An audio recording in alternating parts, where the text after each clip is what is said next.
Good evening, hello, and welcome to the Sports Corner Festival of Football 2020. It has been a long couple of months, but the 1920 season is finally about to end. We've got two incredible matches coming up over the weekend in what has been a sensational tournament full of drama, full of comebacks, and plenty of goals. Tonight, it's not just me on my own. We have a full house ahead of our live final in the Europa League, which, of course, is between Sevilla and Inter Milan. Kick-off at 8 p.m. UK time for this one. It's a sleeping giant versus a Europa League team that knows how to win more than any other club.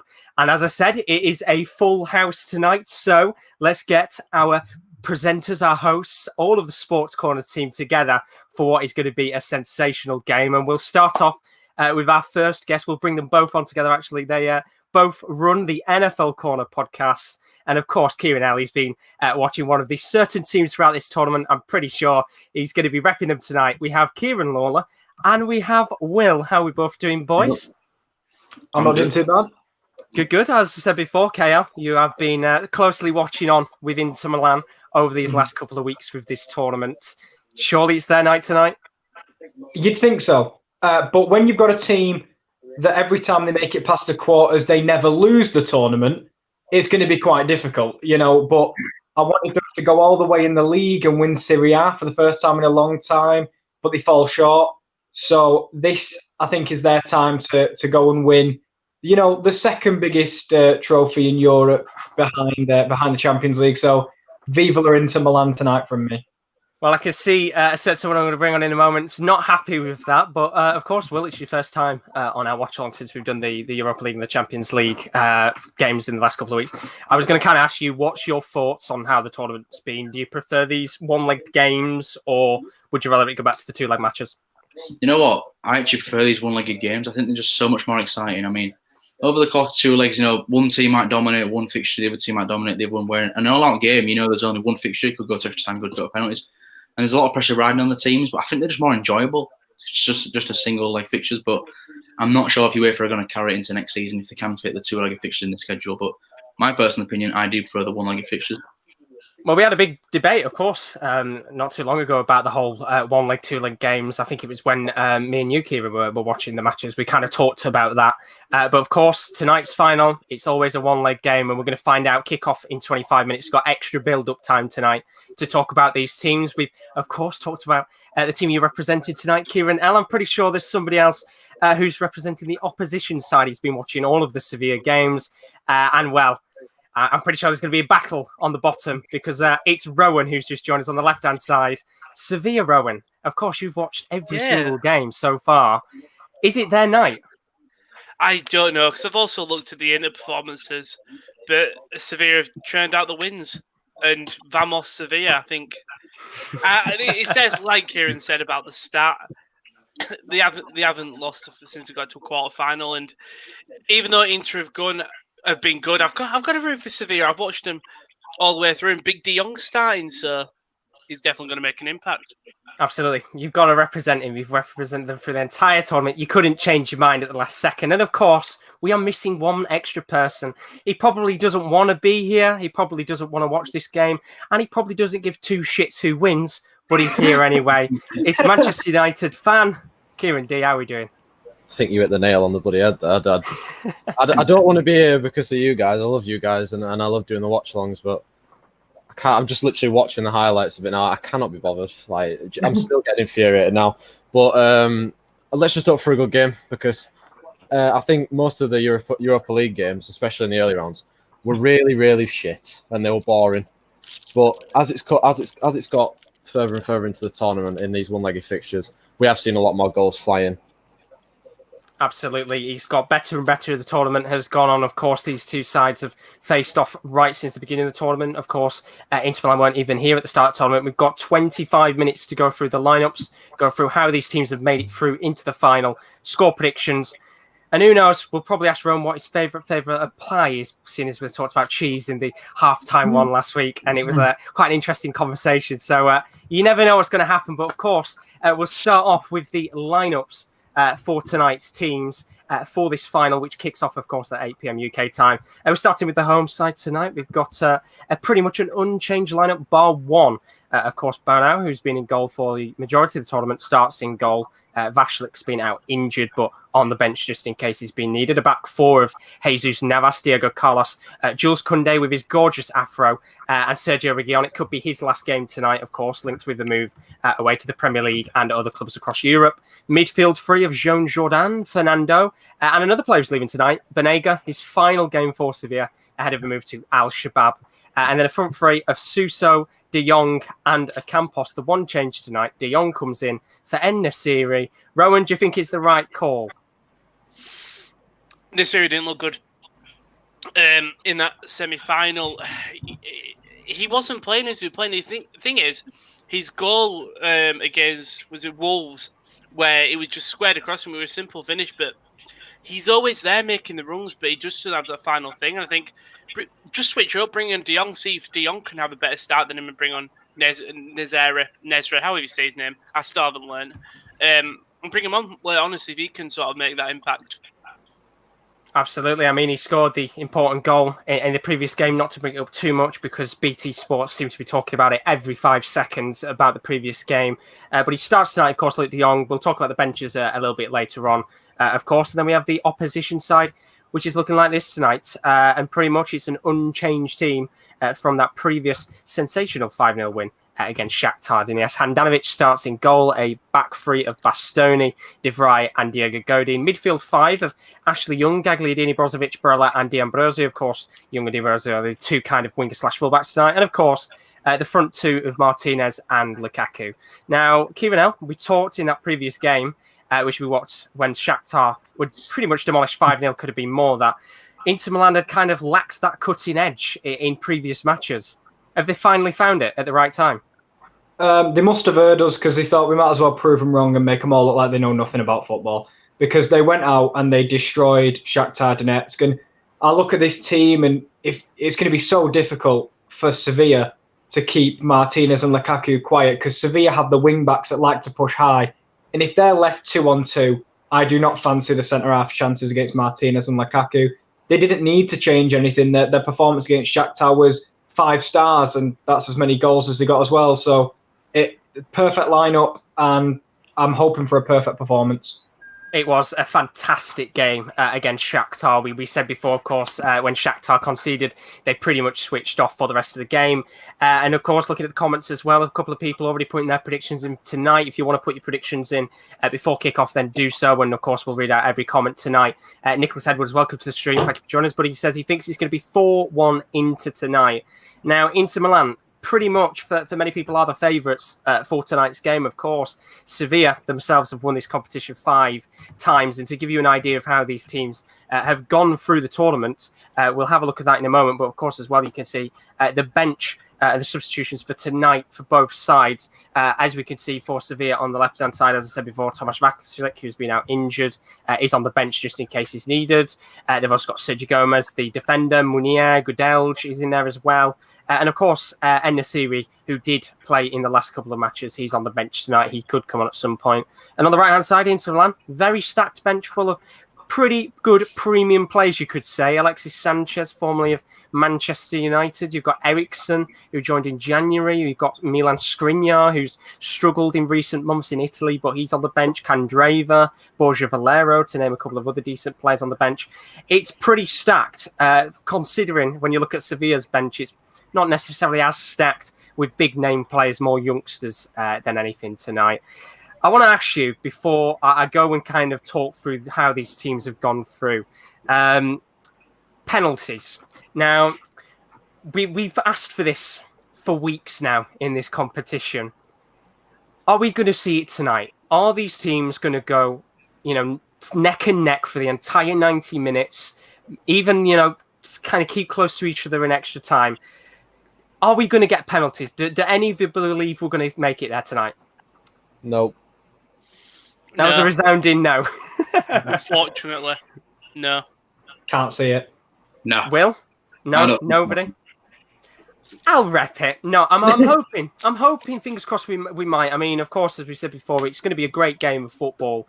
Well, you could say not necessarily two sleeping dogs, but Inter Milan being the sleeping giant of recent times. I'll talk you through, of course, how they've made it through in a moment. But they haven't actually won a competition since 2011. They haven't won a UEFA competition, of course, Champions League or Europa League since 2010. That was a 2-0 win against Bayern Munich back in the day of Jose Mourinho. As for Sevilla, well, they've won this competition more than any other club ever, of course, in the Europa League. And to give you an idea of how these clubs have gone through, we will have a look in a moment, but we have one of our regulars in the building. It's Bernaldo. He's repping Sevilla tonight, Rowan. He says, Sevilla, ole, ole, ole. We're all Sevilla, aren't we? I mean, it's an interesting game because it is pretty much very similar to what we had in the Shakhtar game. We've got two of our guests and hosts who've been watching on over the last couple of weeks with these teams, and one of them tonight is going to be lifting that trophy. But most importantly, it's time to have a look at how these teams have gone through the competition. So as you can see on the left-hand side, the right-hand side even, is Sevilla and how they've made it through. So they started out in the Europa League. They finished first in Group A with 15 out of 18 points. They had a pretty easy group on paper. No of the big sides who actually made it into the knockout stages were in their group, so very comfortable for them. Round of 32, which feels like a long, long time ago, they beat CFR Cluj 1-1 on away goals. It was a very, very tight game of football, which Cluj actually nearly beat them. I'm pretty sure I can remember in their home game, Cluj battered them off the park and nearly knocked them out. And then, of course, we get to the most recent matches. The round of 16, Sevilla beating AS Roma 2-0. In the quarterfinals, they beat Wolves 1-0. Very slender victory that was late on in that game with Ocampos scoring the winning goal. And then, of course, they beat Manchester United 2-1 in their game. Rowan, as I said, you've watched them more than any of us.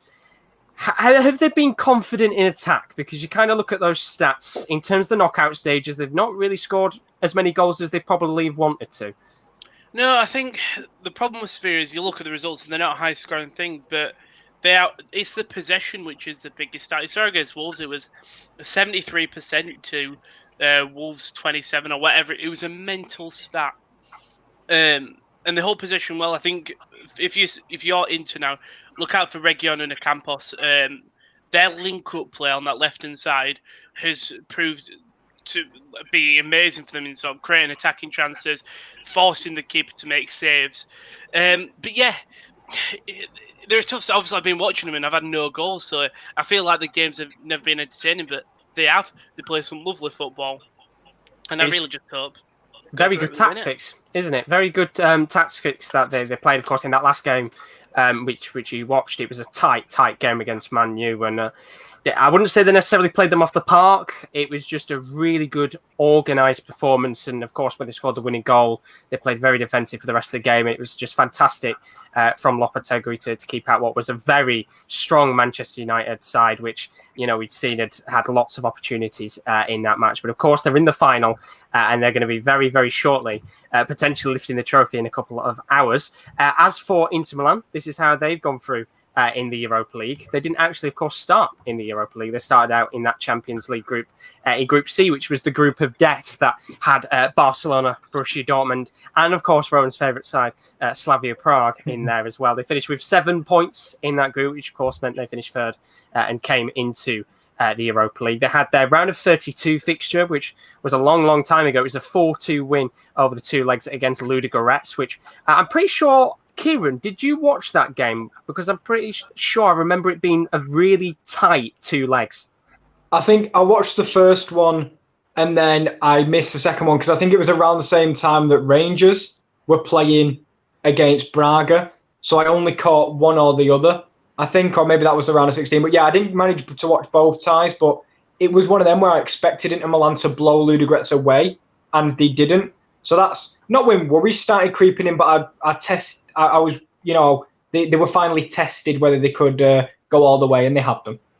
It's one of those teams when you look on paper, Ludogorets, where some teams will go and struggle. Some of the big sides will go there and maybe come out with a draw, or Ludogorets even potentially nicking a late winner in the game or something like that. But they did very well to get through. And then, of course, ever since then, we've had the tournament return in the round of 16. They beat Getafe 2-0. It was a tight match, that one.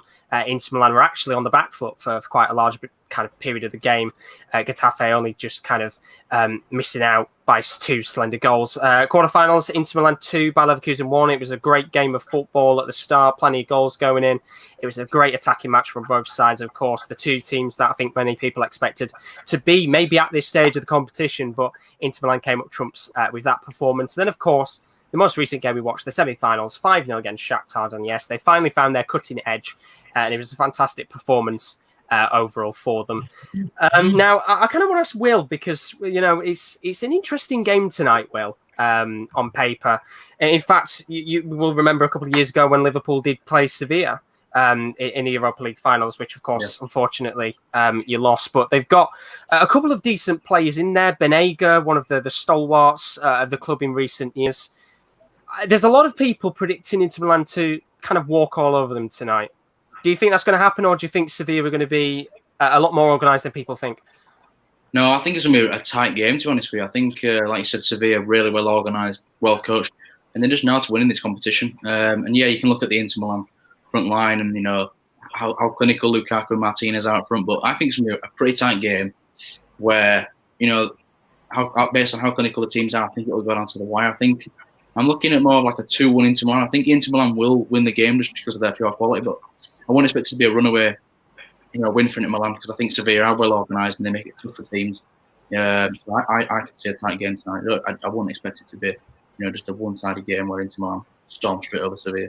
Because I've seen it before where Sevilla played Liverpool. I thought Liverpool were gonna beat them, but the experience that Sevilla have in this competition just showed out and put them to win. I was going to say, does anyone disagree? Does anyone think maybe tonight Inter Milan are going to walk all over them? I think it could happen. I think go on. I think if that Inter pressure holds, because obviously them 3 midfielders lads hold the ball and just keep on switching it. If you see Lukaku coming back to sort of act as a defensive midfielder, if Lukaku can do that and then get the ball to Martinez, they will run right. It's all about the Sevilla midfield for me, controlling the game, just to stop Lukaku and Martinez absolutely spanking them. I think the biggest problem for Sevilla is the discipline that they've got to show. Of course, they've got a very, very young backline, and the last 2 games have been 2 penalties away, both by Diego Carlos. They smash other teams off the park, just because of the system they play. They just need to be careful, because Inter Milan have got a lot of quick players, and I think the experience will guide them through tonight. And if they do get a couple in the first half without a Sevilla reply, it could be a whitewash.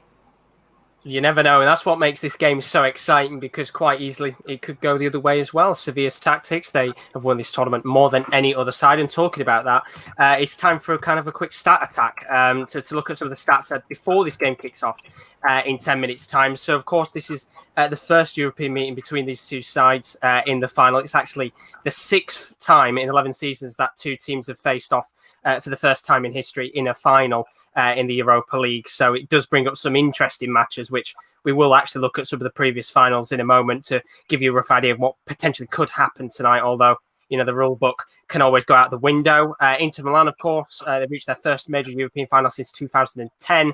Of course, they had won a trophy before in 2011. That means a UEFA European final there. They won 2-0 against Bayern Munich. They are the 9th team overall in history to reach 10 major UEFA club finals. So it's impressive for them tonight, but can they get it over the line and, of course, win that game? That'll be their first trophy in pretty much 10 years, which is crazy. Only 2 Europa League finals since 2000 have ended 0-0 at full time. This one was more for the boys just because of penalties. 1999-2000, Galatasaray finished 0-0 against Arsenal, and as well, very correctly predicted, actually, off stream. 2013-14, Sevilla 0, Benfica 0. It was the only Europa League final to be decided on pens since the inception of the Europa League. Of course, beforehand, it was called the UEFA Cup. But no penalties since then, which is crazy. Of course, Sevilla did win that penalty shootout. And then, of course, you can see on the bottom, Sevilla, they have won their last 5 European finals. A win today would equal Liverpool's and Real Madrid's record for the most consecutive final wins in UEFA competitions. So there's a lot on the line tonight, a lot at stake. It's going to be a really, really interesting match. And talking about interesting matches, here's some history for you, some previous finals of the last couple of years now. Back in 2013 and 14, of course, Sevilla took on Benfica in a 0-0 draw, which Sevilla won on penalties. The year afterwards, of course, on their triple winning run, they beat Dnipro 3-2. Sad to say now, Dnipro has had to rebuild as a club entirely, went bust and into administration. And was docked points and everything. So unfortunately, to lose a finalist kind of 6 years on is really sad, but they did beat them in what was a fantastic final at the time.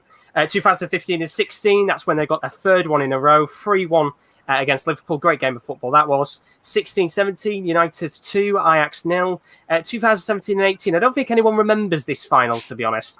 Atletico Madrid 3-0 Marseille. I don't think that's been harsh. I just think a lot of people probably didn't watch the game.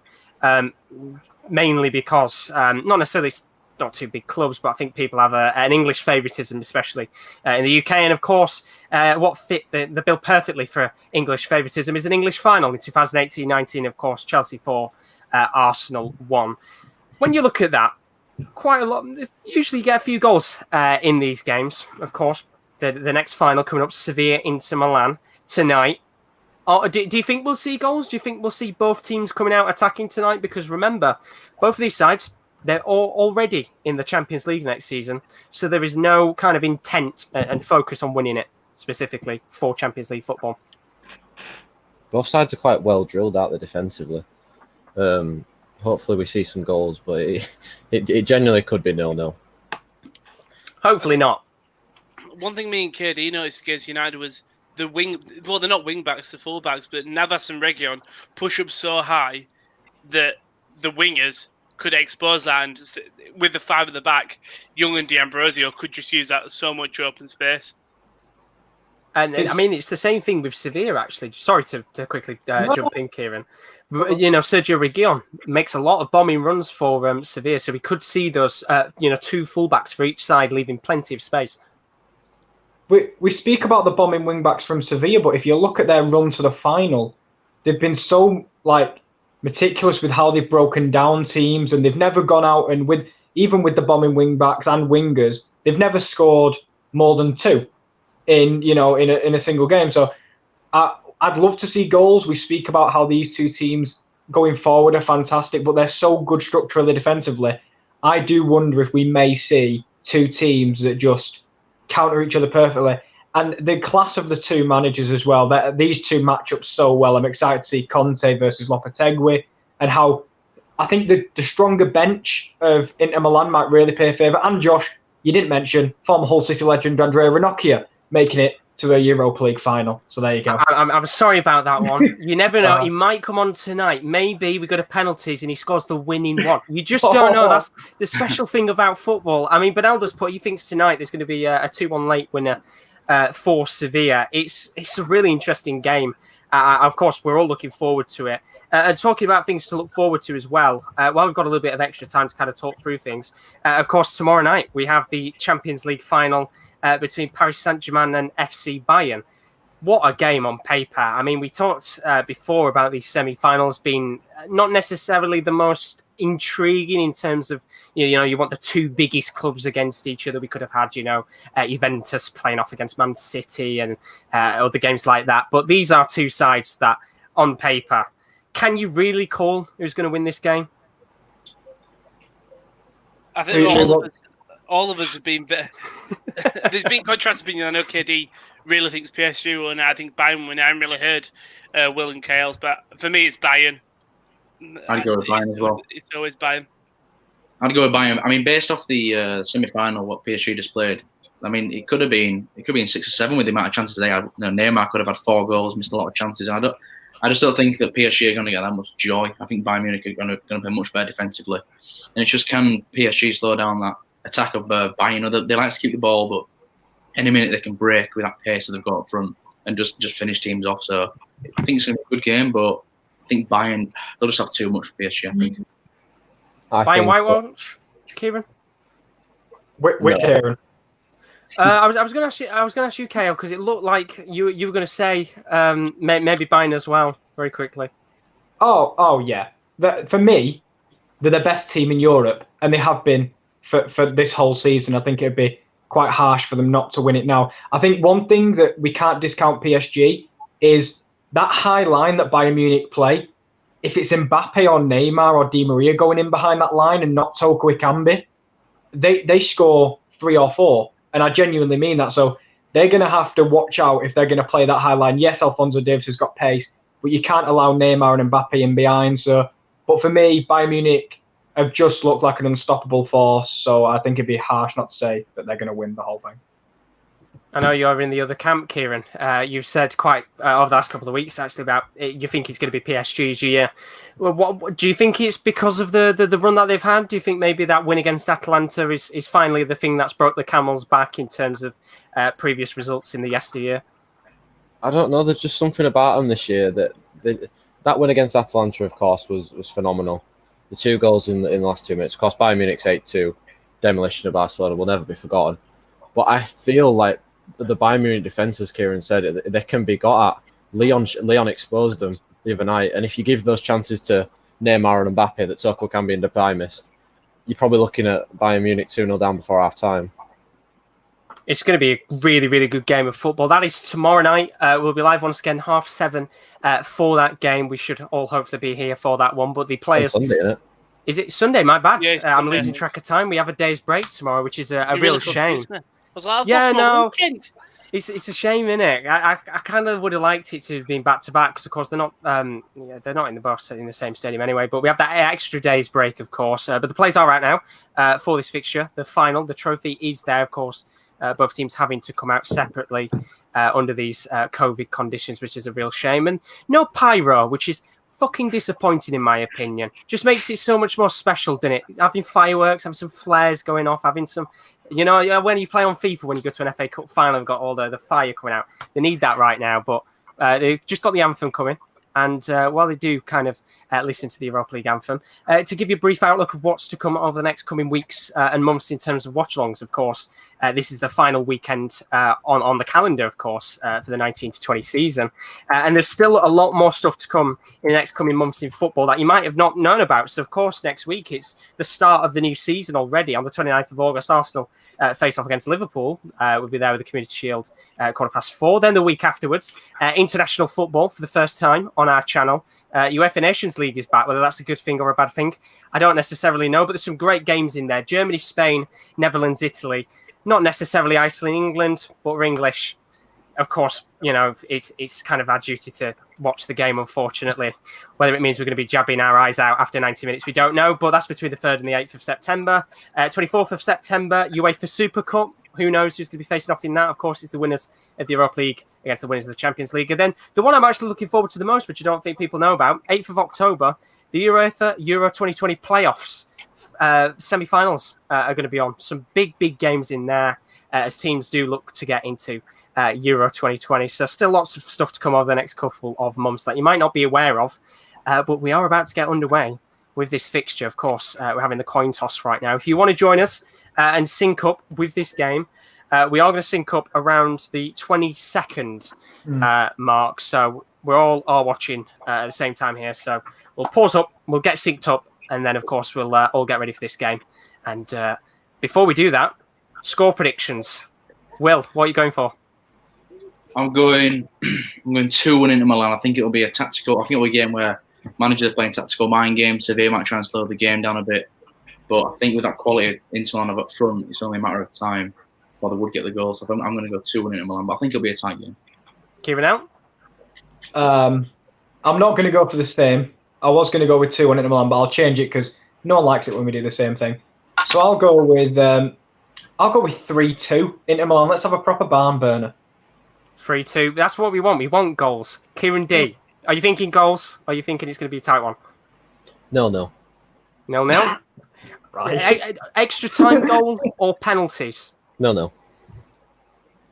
Is it 0-0 in the penalties? Is everyone missing? We're here for a few hours. 0-0 to Ashley Young.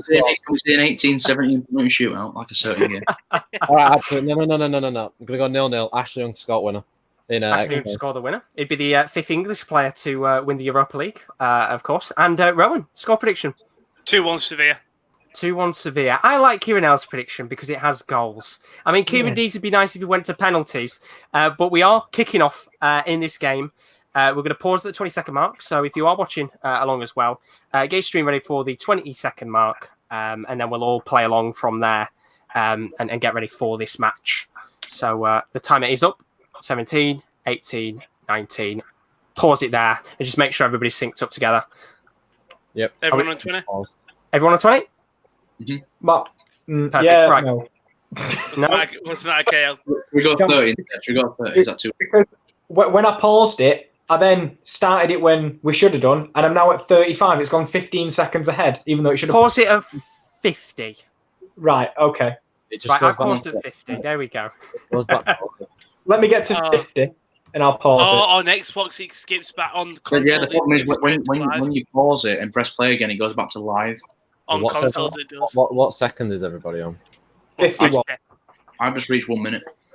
I'm 1 minute 5, 6, 7. I'm Stop at 110, and I'll I tell you when can't. I'm there. I can't actually stop it. 'cause yeah. If you're on console, I'll load it up on my computer. so if you're on console, you can't pause it. I'll What just a rewind We knew this was going to be tough. What's everybody on now? I'm on 110 just right now. 115. The YouTube search screen. Right.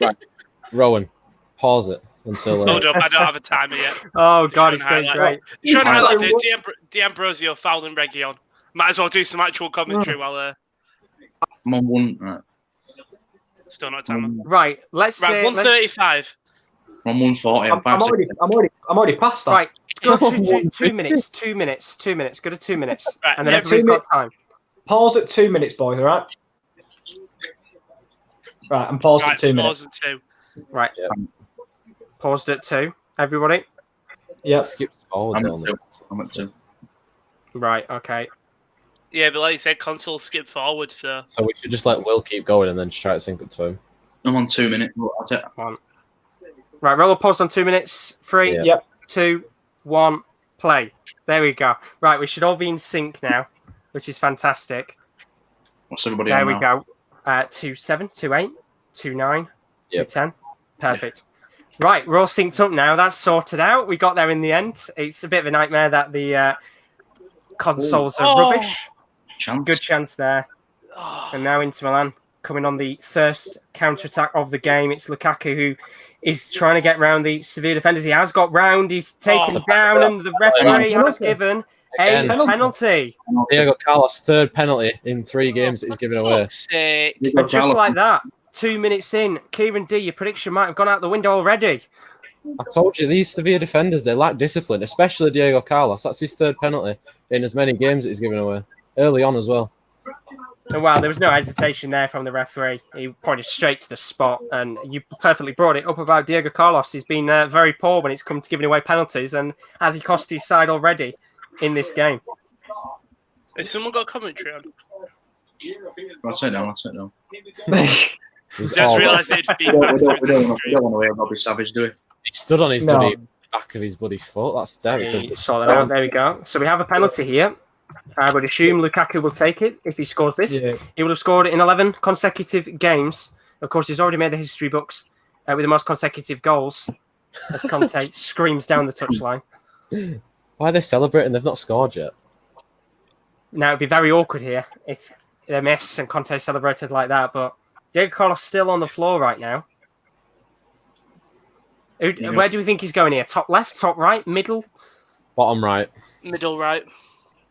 I think he's going bottom left. Do you know what? Panenka. Why not? Skies it. I've never seen You know Romelu Lukaku attempt a Panenka. Bunu's saving this, innit? Big Bunu. Well, Come on. He's not. Here we go Yeah. then. Diego Carlos got to be careful though, of course. Yellow card 4 minutes into the game. Absolutely. yeah, got caught on the wrong side. Very sloppy. And it's what we said. Once you get turned by Lukaku, the pace and power, there's no stopping him. There we Here he go. is now. Bunu. Romelu Lukaku stepping up. 4 minutes Right. on the clock here. Could we have the first goal of the Europa League final straight away?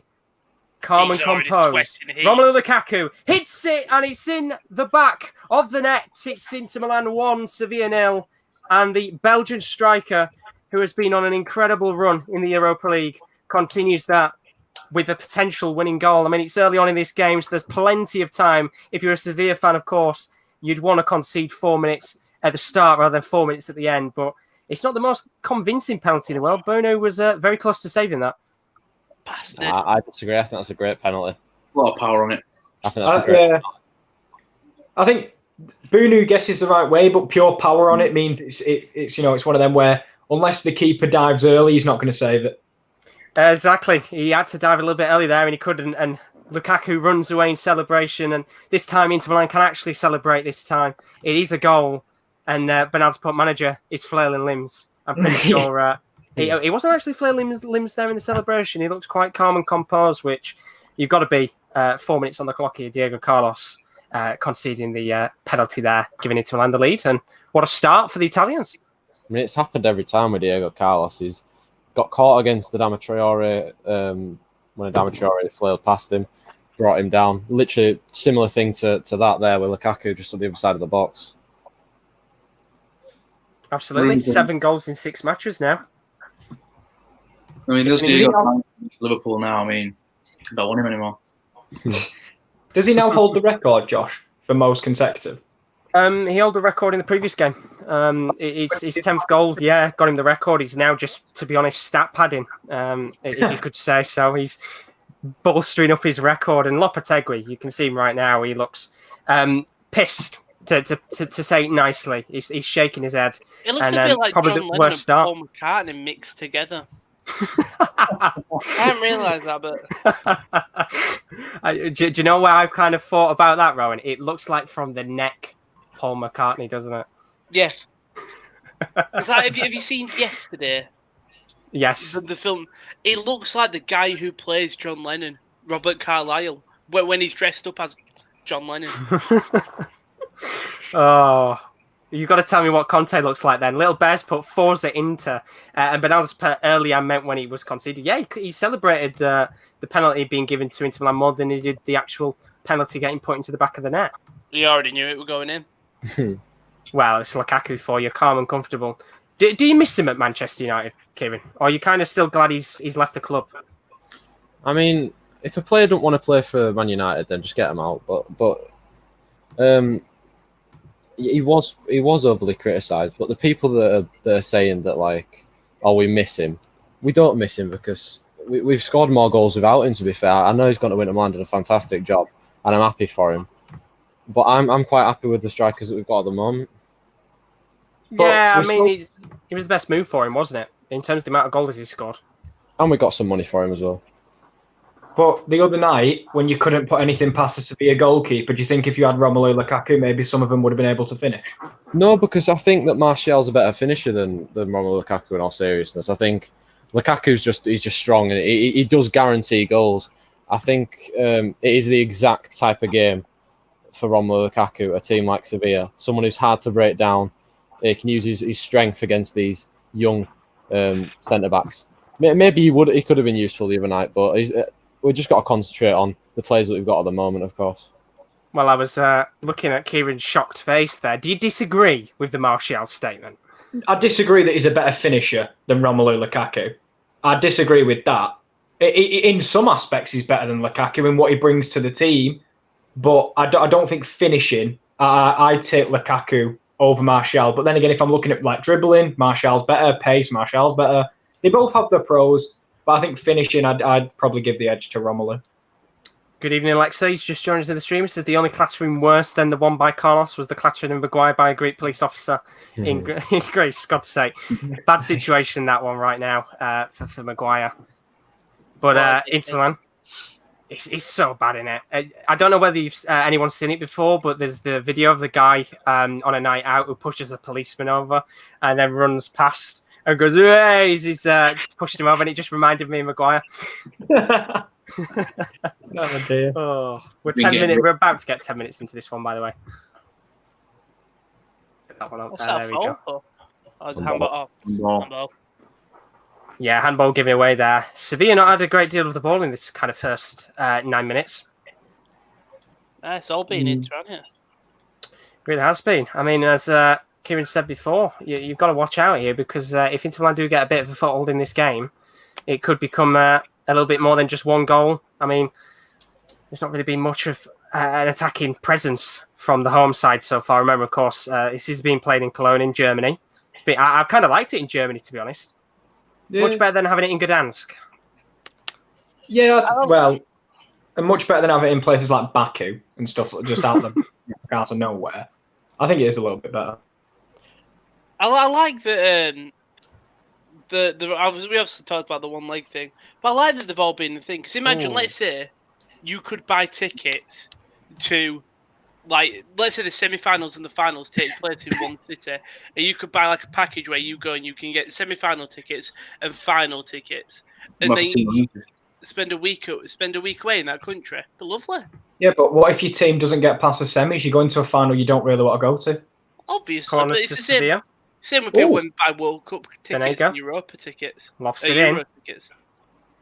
Going well. We've had a bicycle kick effort there. Not the most convincing. It's come out again, lofted into the box. Trying to get it back into the box again. Third time lucky, maybe. 3 players going for one ball. Well, seriously. Better than that. You can see how tight Inter Milan mark players. I mean, look at that. They've been pressured all the way pretty much back to the halfway line. I mean, here come Sevilla again on the attack. I've just seen Alexa's comment. Sorry, Will. Nah, fine, that's all right. I mean, if you want to know Alexa's comment, he's put such a smug, depressing expression on his face. I think he means Kieran with the Martial. No. I think it's the one that's up from it, Josh. Oh, which one? Lopetegui. Oh, there we go. Lopetegui seems like a man who knows his wife is getting banged by the postman. But he stays with her for the kids. Goal! We have a goal! Goal! I missed it! I fucking missed it! We're talking about the postman. It's De Jong who's delivered, and I missed that goal because I was too busy looking at Lopetegui banging postman, while his wife banging postman even, and it's a fantastic goal. Let's just have a look back here to see what's happened. It's a great. What a ball. Rowan. Well, we talked about it is. We talked about Luke De Jong being that impact maker. What a ball! Who plays the ball? Is it Navas? Oh, it's a beautiful ball from Navas. Boom! And that's a powerful header. Boof!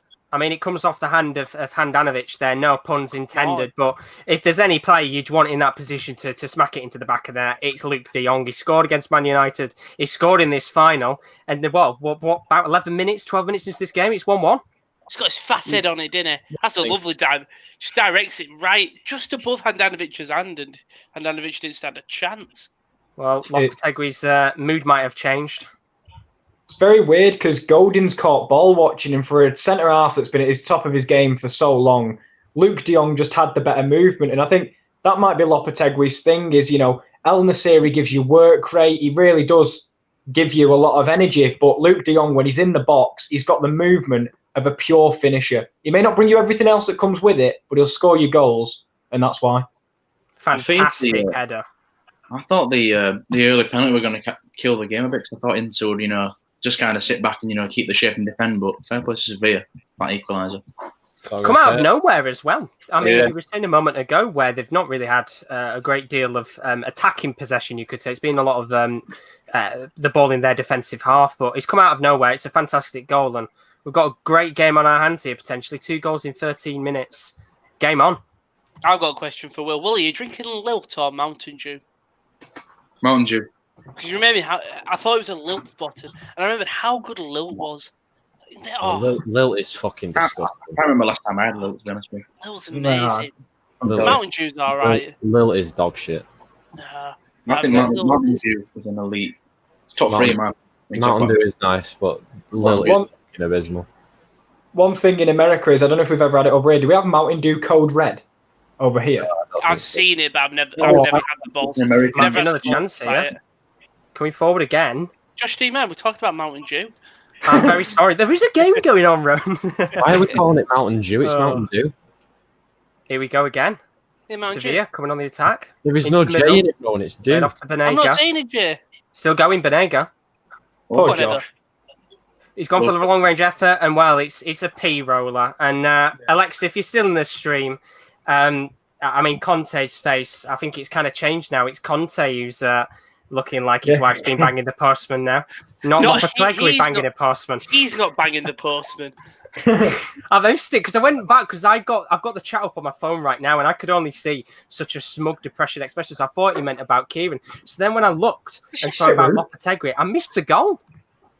I'm offended that you thought he was talking about me when he said smug and depressed. I didn't know that's the vibe I'm giving. Kid, ain't it? You can't see what he's like, so it looks like he's smiling, but behind that smile is just pain. Cheers. Oh, bloody hell. 15 minutes in, it's 1-1. They've gone back to the goalkeeper here, into Milan, and well, it's back to square one again. Hopefully we can get more goals in this game because it's been a very good first 15 minutes. And as we said before, there's no pressure on these sides necessarily to win because they've both already got Champions League football, so they can go out there and play some free-flowing football. Yeah, we usually talk about crap topics when it's been a boring game. We've had 2 goals in 15 minutes and we've still come on to random products. Well, just... Bernardo said, love Code Red, but I always seem to have a white shirt on and spill some on it. And then I could say, Alexa, Luke said is better than Gatorade. I like pink blue. Alexa said America might have Code Red, but never had the legendary blue Fanta. Shakata, European only drinks rule. Kieran is anything but smug and depressed, lol. I don't think the channel has any boring people in all seriousness. What a guy. What a man. What a man. Who said that? Alexa. Lovely ball. It could be another chance here for Inter Milan. It could be a handball. It's got to be handball, surely. It has to be handball. They'll check it. Is that Carlos again? Well, they're protesting here, and I think he's got to check that. I think that's the handball. Is it Carlos again? It is. He's got to be off. It's Diego Carlos, and theoretically speaking, in the game, that's handball. Theoretically speaking, with the way that the game is right now, they'd probably have to give that as a handball. I'm just saying that ball goes through to Lukaku if he doesn't hit his hand. Is it in a natural position though? Like I don't think anywhere else can put his arm.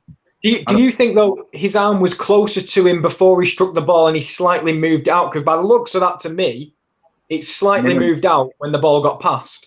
I think Conte is livid. He wants to scrap. That is denying an obvious goal scoring opportunity because that ball's going through to Lukaku. So therefore, red card. I think. Well, I think is there a chance that Conte is going to get sent off? I mean, the referee's gone over to talk to him.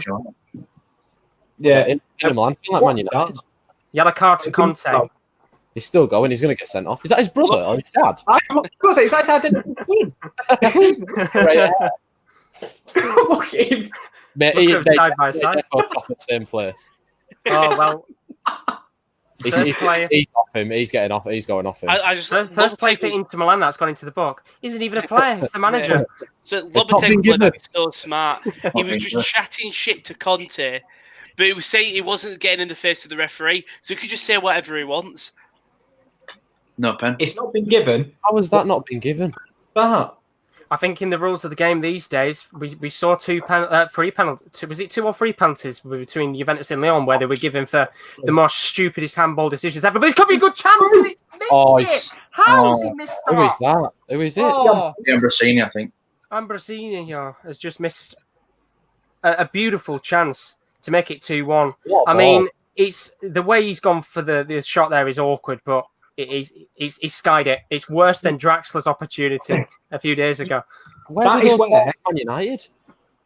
That is where you can capitalise on the fullbacks, but this is the advantages of the fullback because D'Ambrosio, Reguilón was nowhere near him. He's so good going forward, but you can't leave a man at the back post one-on-one. And if it's anyone but, sadly, D'Ambrosio, they're probably getting it on target at least.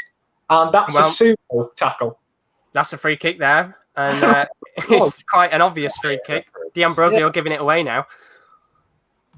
I mean, I don't know his intention. It's a flying crossbody. What a block. What the fuck is he doing? Yeah. I mean, he's literally just shoved his entire body into a Campos. That was an edge-like spear. Yeah, honestly, he's on the Sunderland card this weekend. He's loving it. But right, just on that penalty though, like for me, that ball is going through to Lukaku if it doesn't hit Carlos's hand. That's why it should be a penalty because it's denying an opportunity. It's a natural position. Where can you move it? The ball's like probably not even a metre away from it. There you go. That's similar towards the back post. It's similar to the one we saw during the World Cup final with Perisic. Yeah. Lautaro though. Lautaro bearing down. Still going. He's still going. Can he go? He's still going. He's still going. Lautaro. He's gone down. Get up. Nah, It's not a that's penalty. These Sevilla defenders are fuming. No.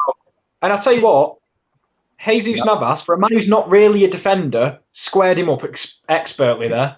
I was going to say now, do you think maybe for Inter Milan, the tactic is to keep going down, eventually just keep putting the pressure under these Sevilla defenders and the referee specifically? I think You just target Carlos. Yeah, Sorry. that's what definitely target Carlos now as a yellow card. I think it'll work. I think it'll work against them. I think the ref's just going to start getting annoyed at the fact that every time it goes into the box, they go down. And it might be against them because when they go down, I know VAR's in play, but it might just go, yeah, but you did that 2 minutes ago and it weren't a foul. It might just work against them. Mm-hmm. Yeah, I think if they keep going down, I think it'll work in Sevilla's favour, to be honest. But it could do. weird. I mean, I don't understand when. Go on. I was just going to say, I don't understand when these players go down. You know that they're always holding their head like they've been shot or whatever, even though they've just been, tackled, been kicked on the leg. Well, we're 20 minutes in here. You can see the Sevilla players getting pissed off. That's the only thing that's bad at the moment because they're getting riled up. Of course, it is a very tense game so far. It's been a very good first 20 minutes. There's not really been much time to really talk about other things. There's been a couple of interesting moments. We've had that potential handball decision, a couple of rough fouls going in, and the refs played on there. That's a 50-50 now. Koundé's just stronger. I don't think he gets the ball, though. But then again, this is just getting up now, by the way. You literally said it, Kieran, didn't you? Yeah, because Inter keep going down, the ref's just going to go, you did it before, get back up. And that's a good... Campos, just from the edge of the box there, a little bit of an awkward angle to steer that into the bottom left-hand corner, but he gave it a good go there. Yeah, I want to see this replay of this foul, because I'm pretty sure that Koundé got none of the ball. Oh, no, this is the other one. Looking at the comments right now, Alexis put, do you boys think that it should be a penalty if the ball comes off the defender's head and then hits his hand? Depends whereabouts the hand is.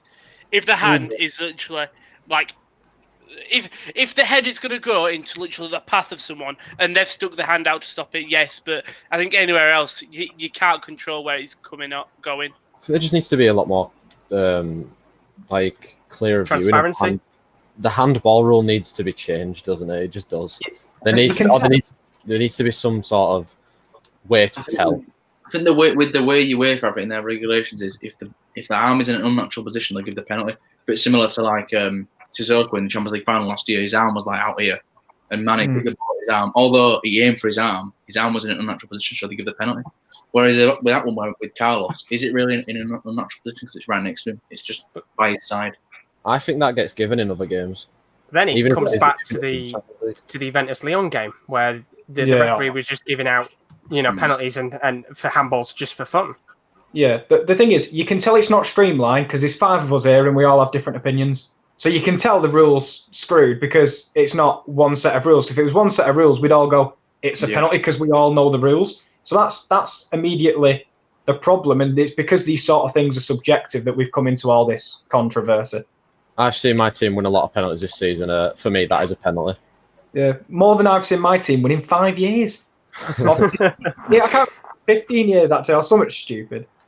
But if you are new, by the way, to the stream as well, there's a couple of people in here right now. If you are new, as always, do leave a like and a subscription. We're getting towards 700 subscribers, which is absolutely fantastic. There's been a lot of brand new people coming in over these watch-alongs.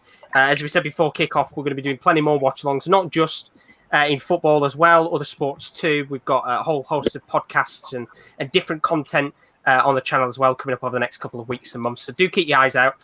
As always, but we're getting towards the 25th minute mark, and I don't know whether you agree with me, guys. It seems like a very, very even game. Nobody seems to be able to cancel each other out right now.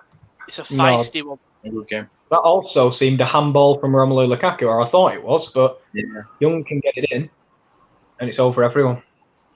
Got the slightest of touches there, I think, D'Ambrosio, which is going to go out of play for a Sevilla throw-in. But yeah, it's been a pretty decent first 25 minutes here. As you said before, looking at Godin, we said before the game, he's not had the greatest of times at Inter Milan. He's looked a bit nervy at the back, hasn't he, when they've come forward? You need your experienced players on nights like tonight, and he got done by just a really nice bit of movement. It's great striking movement from De Jong. I don't want to take anything away from that, but when you put your most experienced centre-half on the goal scorer, and that's what they did, and with one move, he was clearing away in a free header. So I just question, not if he's past it, but is he really the man that's going to cope tonight when he should be leading this team? Another foul, by the way. Just do me a favour, Tom. What you're on? I accidentally F5'd. I'm on. They're just showing a replay right now. Yeah. 24-45. 24-45. 48, 49, 50. Yeah, we're all within a second. Keep going until you're on 25. 54, 55, 6, 7, This is going to 8, get boring quick. 9. Now. There we go. Thank you. There we go. Synced up. I accidentally F5'd like a fucking penis. So. Here come Sevilla on the attack again. Benego's been absolutely fantastic in this tournament. He's going to be a real miss for Sevilla. Now into Reguilon, who's lofted a ball into the box, and you can see Luke de Jong is just waiting for any opportunities that comes towards him. Yeah, the defensive 8 of Inter Milan is unbelievable in just shuffling across and trying to sniff out any danger. What a pass. Here's Jesus Navas, who's been playing right back for the last couple of seasons for Sevilla, been fantastic there. Oh, it's a lovely ball. Into De Jong. Sorry, Ocampos, who's had to come towards the corner flag, and it's gone out of play for Sevilla throw. And they're starting to build a bit of pressure on the away side. Yeah, we're halfway through the half. Who do you think's had the better of it? I'll take each of you, of course. Who do you think's had the better of the first half? Who would you edge it to, or has it just been that even? I think Sevilla. I'd go with Sevilla as well, to be fair. I just said it was that even, to be honest. I think if you were to say who's had a better start, probably Sevilla, because as you guys said before, you could quite easily come into this game, concede a penalty in the first 4 minutes and the heads drop. Ooh. Careful, buddy. They've done well to win free kicks, kind of torment Inter. Obviously, their goal was very good, but just going back to what Kieran said, how well drilled that back line of Inter is. Antonio Conte's got them well drilled, but I think you can hold up for the entire 90 minutes because Sevilla are finding pockets of space here, to be fair. Rowan, you've watched a lot of those games, by the way. Sorry for jumping in. Do they tend to give away a lot of fouls? Yes. Go in for fouls, Sevilla, to get set pieces? Yes, you'll see. Well, you see where it is. It's either normal on the left side, so the cross come in. It's normal on the left side, so Campos or Reguilon, or it's sort of that upper right where Navas and Sousa. It's for the wingers and the fullbacks to really whip them in for these tall centre backs, your Koundé, your Carlos. But you rarely see them get him in that midfield. I think in the past 3 games, I think it's only been twice where they've got in the midfield of the pitch, like Benega. It's normally on the wings to try and win him. Apologies, I was gone. My cat was at my door. All right. Sorry for jumping in, Kieran. What were you going to say beforehand? Just going to say, I think Sevilla have had the better because, it's Lukaku offside here. There's no one there. The onside. No one's joining him. He's got to do it all by himself. He did well there. I was just going to say, for him to concede so early on and to come back the way they have, that goal is absolutely massive. That's why I think they've had the better of the game. Oh, it's a lovely ball into the box for Inter Milan. It's that man, D'Ambrosio, who, has had probably more opportunities than any other player on the pitch right now, which is the most bizarre thing to say in the world. That surely means Ranocchi is going to come on and score the winning goal with the way that the game is. You never know, but it's not the greatest of headers there. I tell you, the quality of balls that are getting put into the box is second to none at the moment. These balls into the box are looking beautiful. It's just the question of, can someone convert one of them? Oh. Little Bears asked in the chat, by the way, why all Romanians want Inter Milan to win? Because Sevilla eliminated Cluj this year in February, and because many Romanian players play for Inter in the past, Mutu, Kivu, Alabek, Puskás, and a former coach as well. So the Romanians tonight are hoping that Inter Milan is going to win. So Rowan, you need to find some international fans that support Sevilla. I repped the Romanians in the Euros. Absolutely, you did indeed. Vlad Kirikes. I wish I could speak Spanish so I could ease the Spanish team on, but I only know vamos and hello.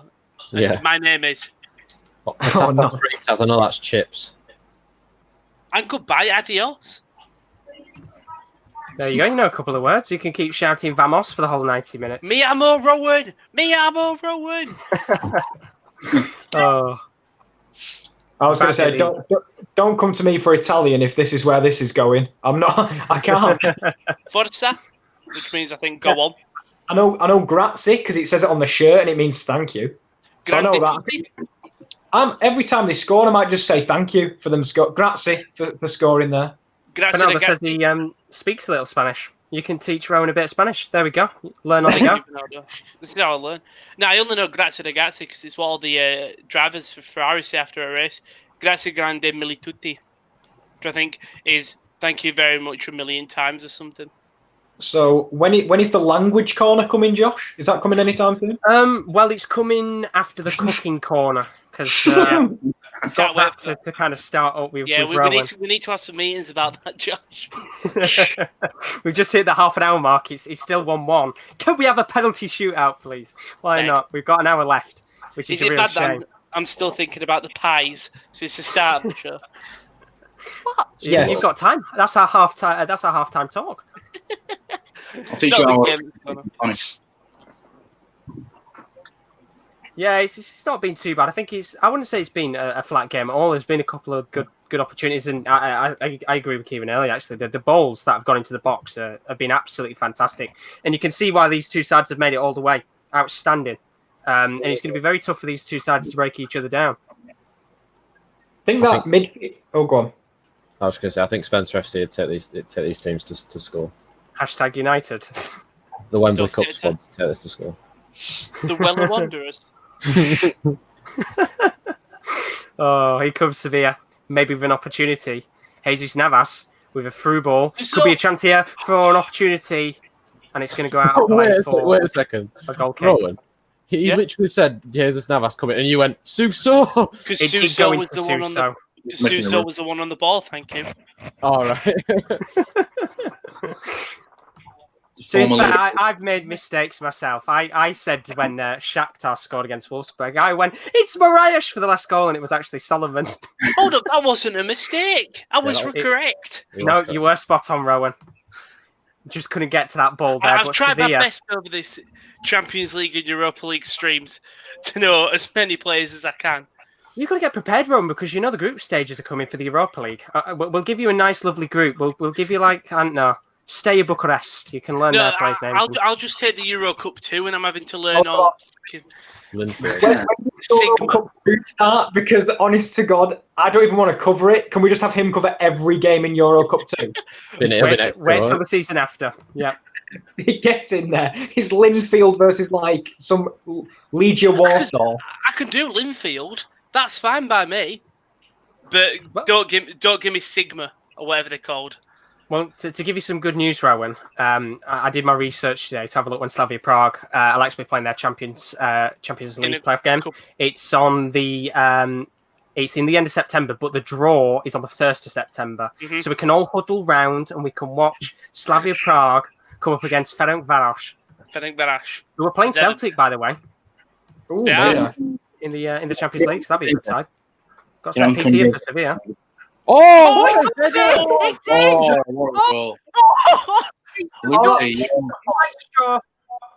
De Jong, not that De Jong, the better one, Luke De Jong, with another header into the back of the net. And Lukaku's looking on, wishing he was De Jong, because that was an absolutely outstanding goal. It's 2-1 Sevilla, and we talked about set pieces before. That is an outstanding header. There is no one near him. And I don't even think D'Ambrosio knows he's there. It's great movement. And as Kieran D said earlier, Ava Benega's crossing tonight is a class above every other person in a midfield, be it Inter or Sevilla. Benega's that good. That header is world class. To get that much power on it from there and loop it over Handanovic, who's not a small goalkeeper.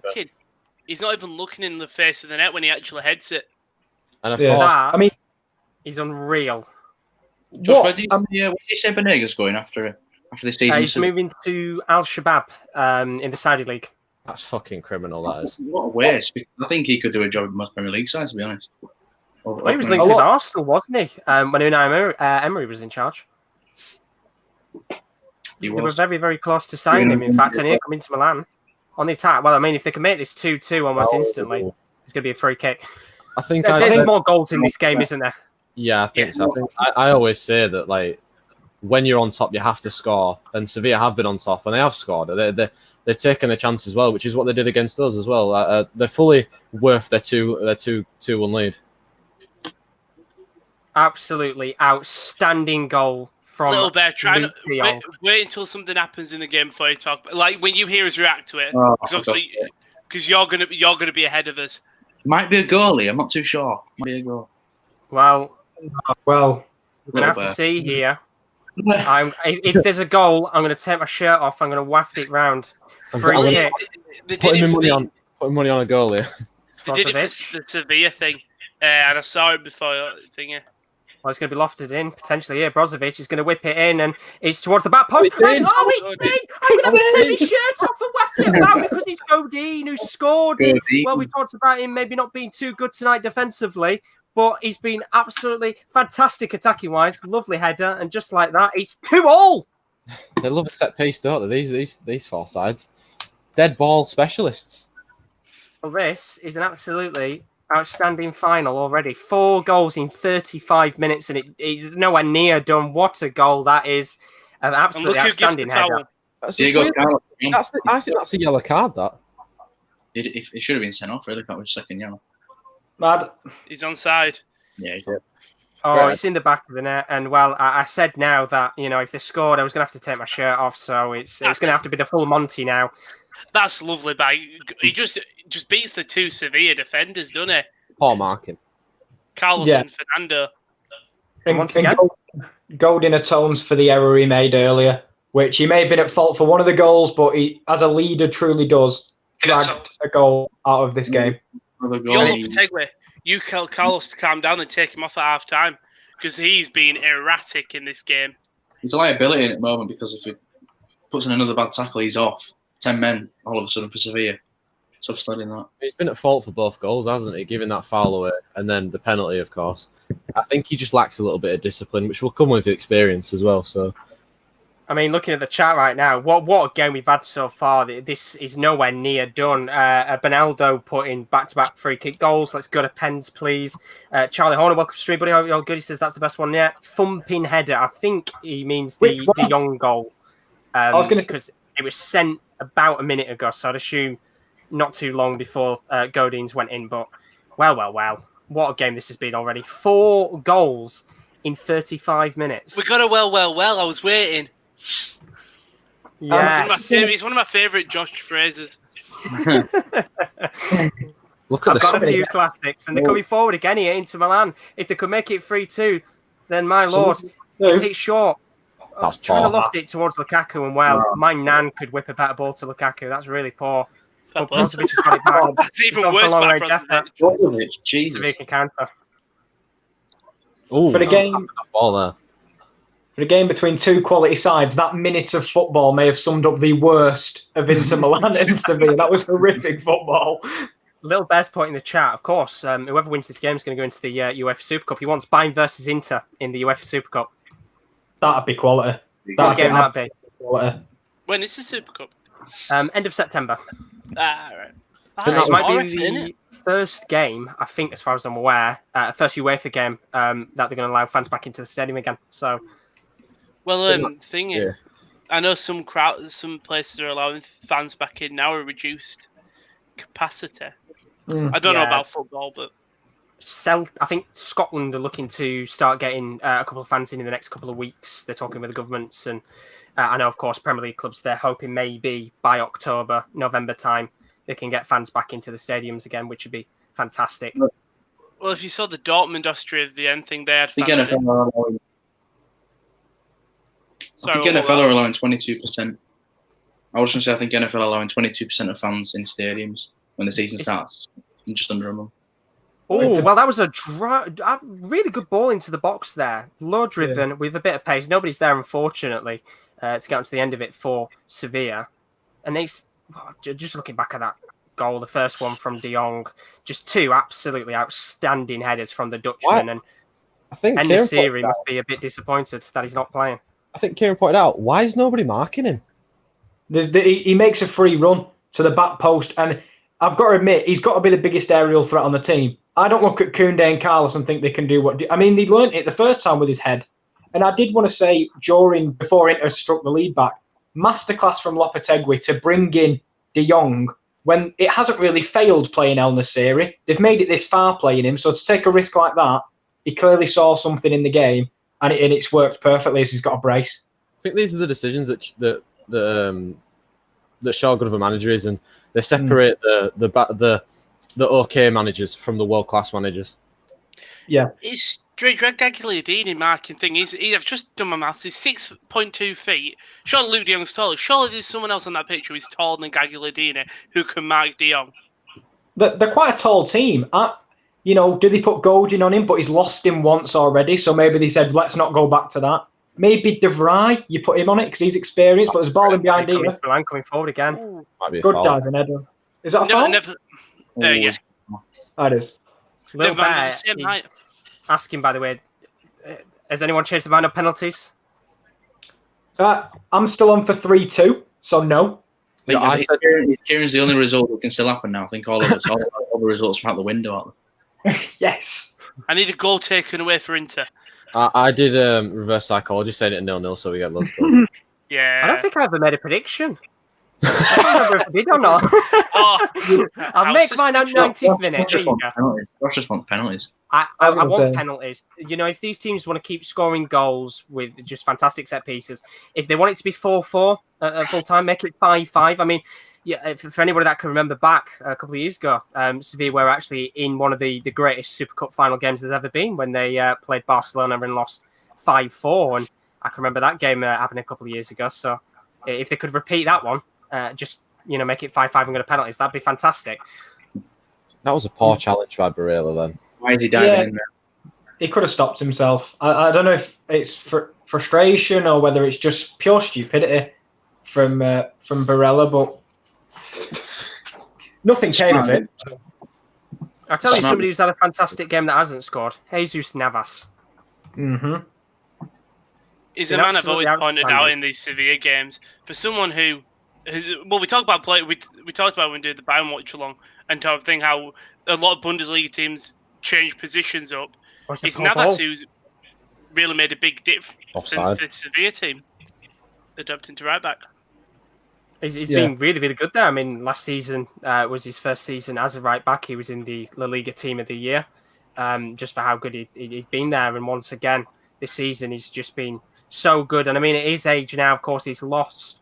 I wouldn't say he's necessarily lost all of his pace. He's still very, very quick, but he hasn't got that extra breath of pace he used to. But he's been absolutely outstanding as a defender because I think you said before, Rowan, to change from being a wide attacker to a defender is not easy. No, and he's done well. The thing is, he's a captain in as well, so he's having to command the team. But also, he puts an absolute shift in these games. So I thought they were about to close down Handanovic. I never like that when they go back to the goalkeepers. I always get a bit worried. The benefits of playing Navas is, though, the way Sevilla play, his delivery is going to be on point because he was a winger for so long. So as what he lacked defensively at the start, offensively, he's so good. It's like playing with two wingers on either side. But defensively, he stood up Lautaro perfectly before, and I don't think he would have been able to do that 5-6 years ago. Absolutely not.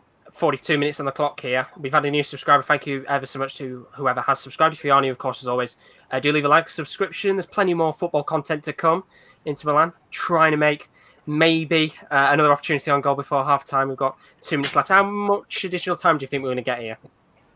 2. I'd say 2 as well. Well, I don't know because it took quite a while to get Diego Carlos off the ground for that penalty. 1. A minute? 3. I mean, it took him quite a while as well to calm down Conte.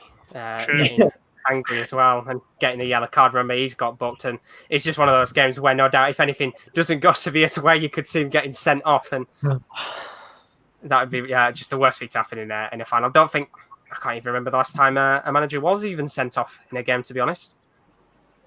I always remember Wenger when he was stood in front of the fans. And he got Oh, legendary! Here coming into Milan again. It's just that picture of him, isn't it, in the stand going like that? Yeah. Yellow card coming out. It's going to be for Ever Banega, the veteran midfielder, and it's not the greatest tackle in the world. No, lovely flick by Gagliardini over the oncoming tackle. He knew it were coming, so he didn't have to carry on his run. Just went over. I'm going to put that as 45 minutes. Of course, there's a little bit of additional time. In a moment, we'll find out what that additional time is going to be. About 40 seconds left till it hits the 45th minute mark. And a couple of yellow cards coming out. Some players are going to have to watch themselves in the second half. Do you think any teams will make any substitutions, maybe?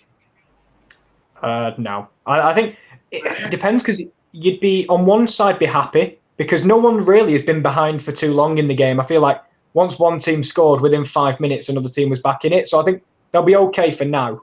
And they'll just wait until a little bit longer into the second half, see how the game beds out.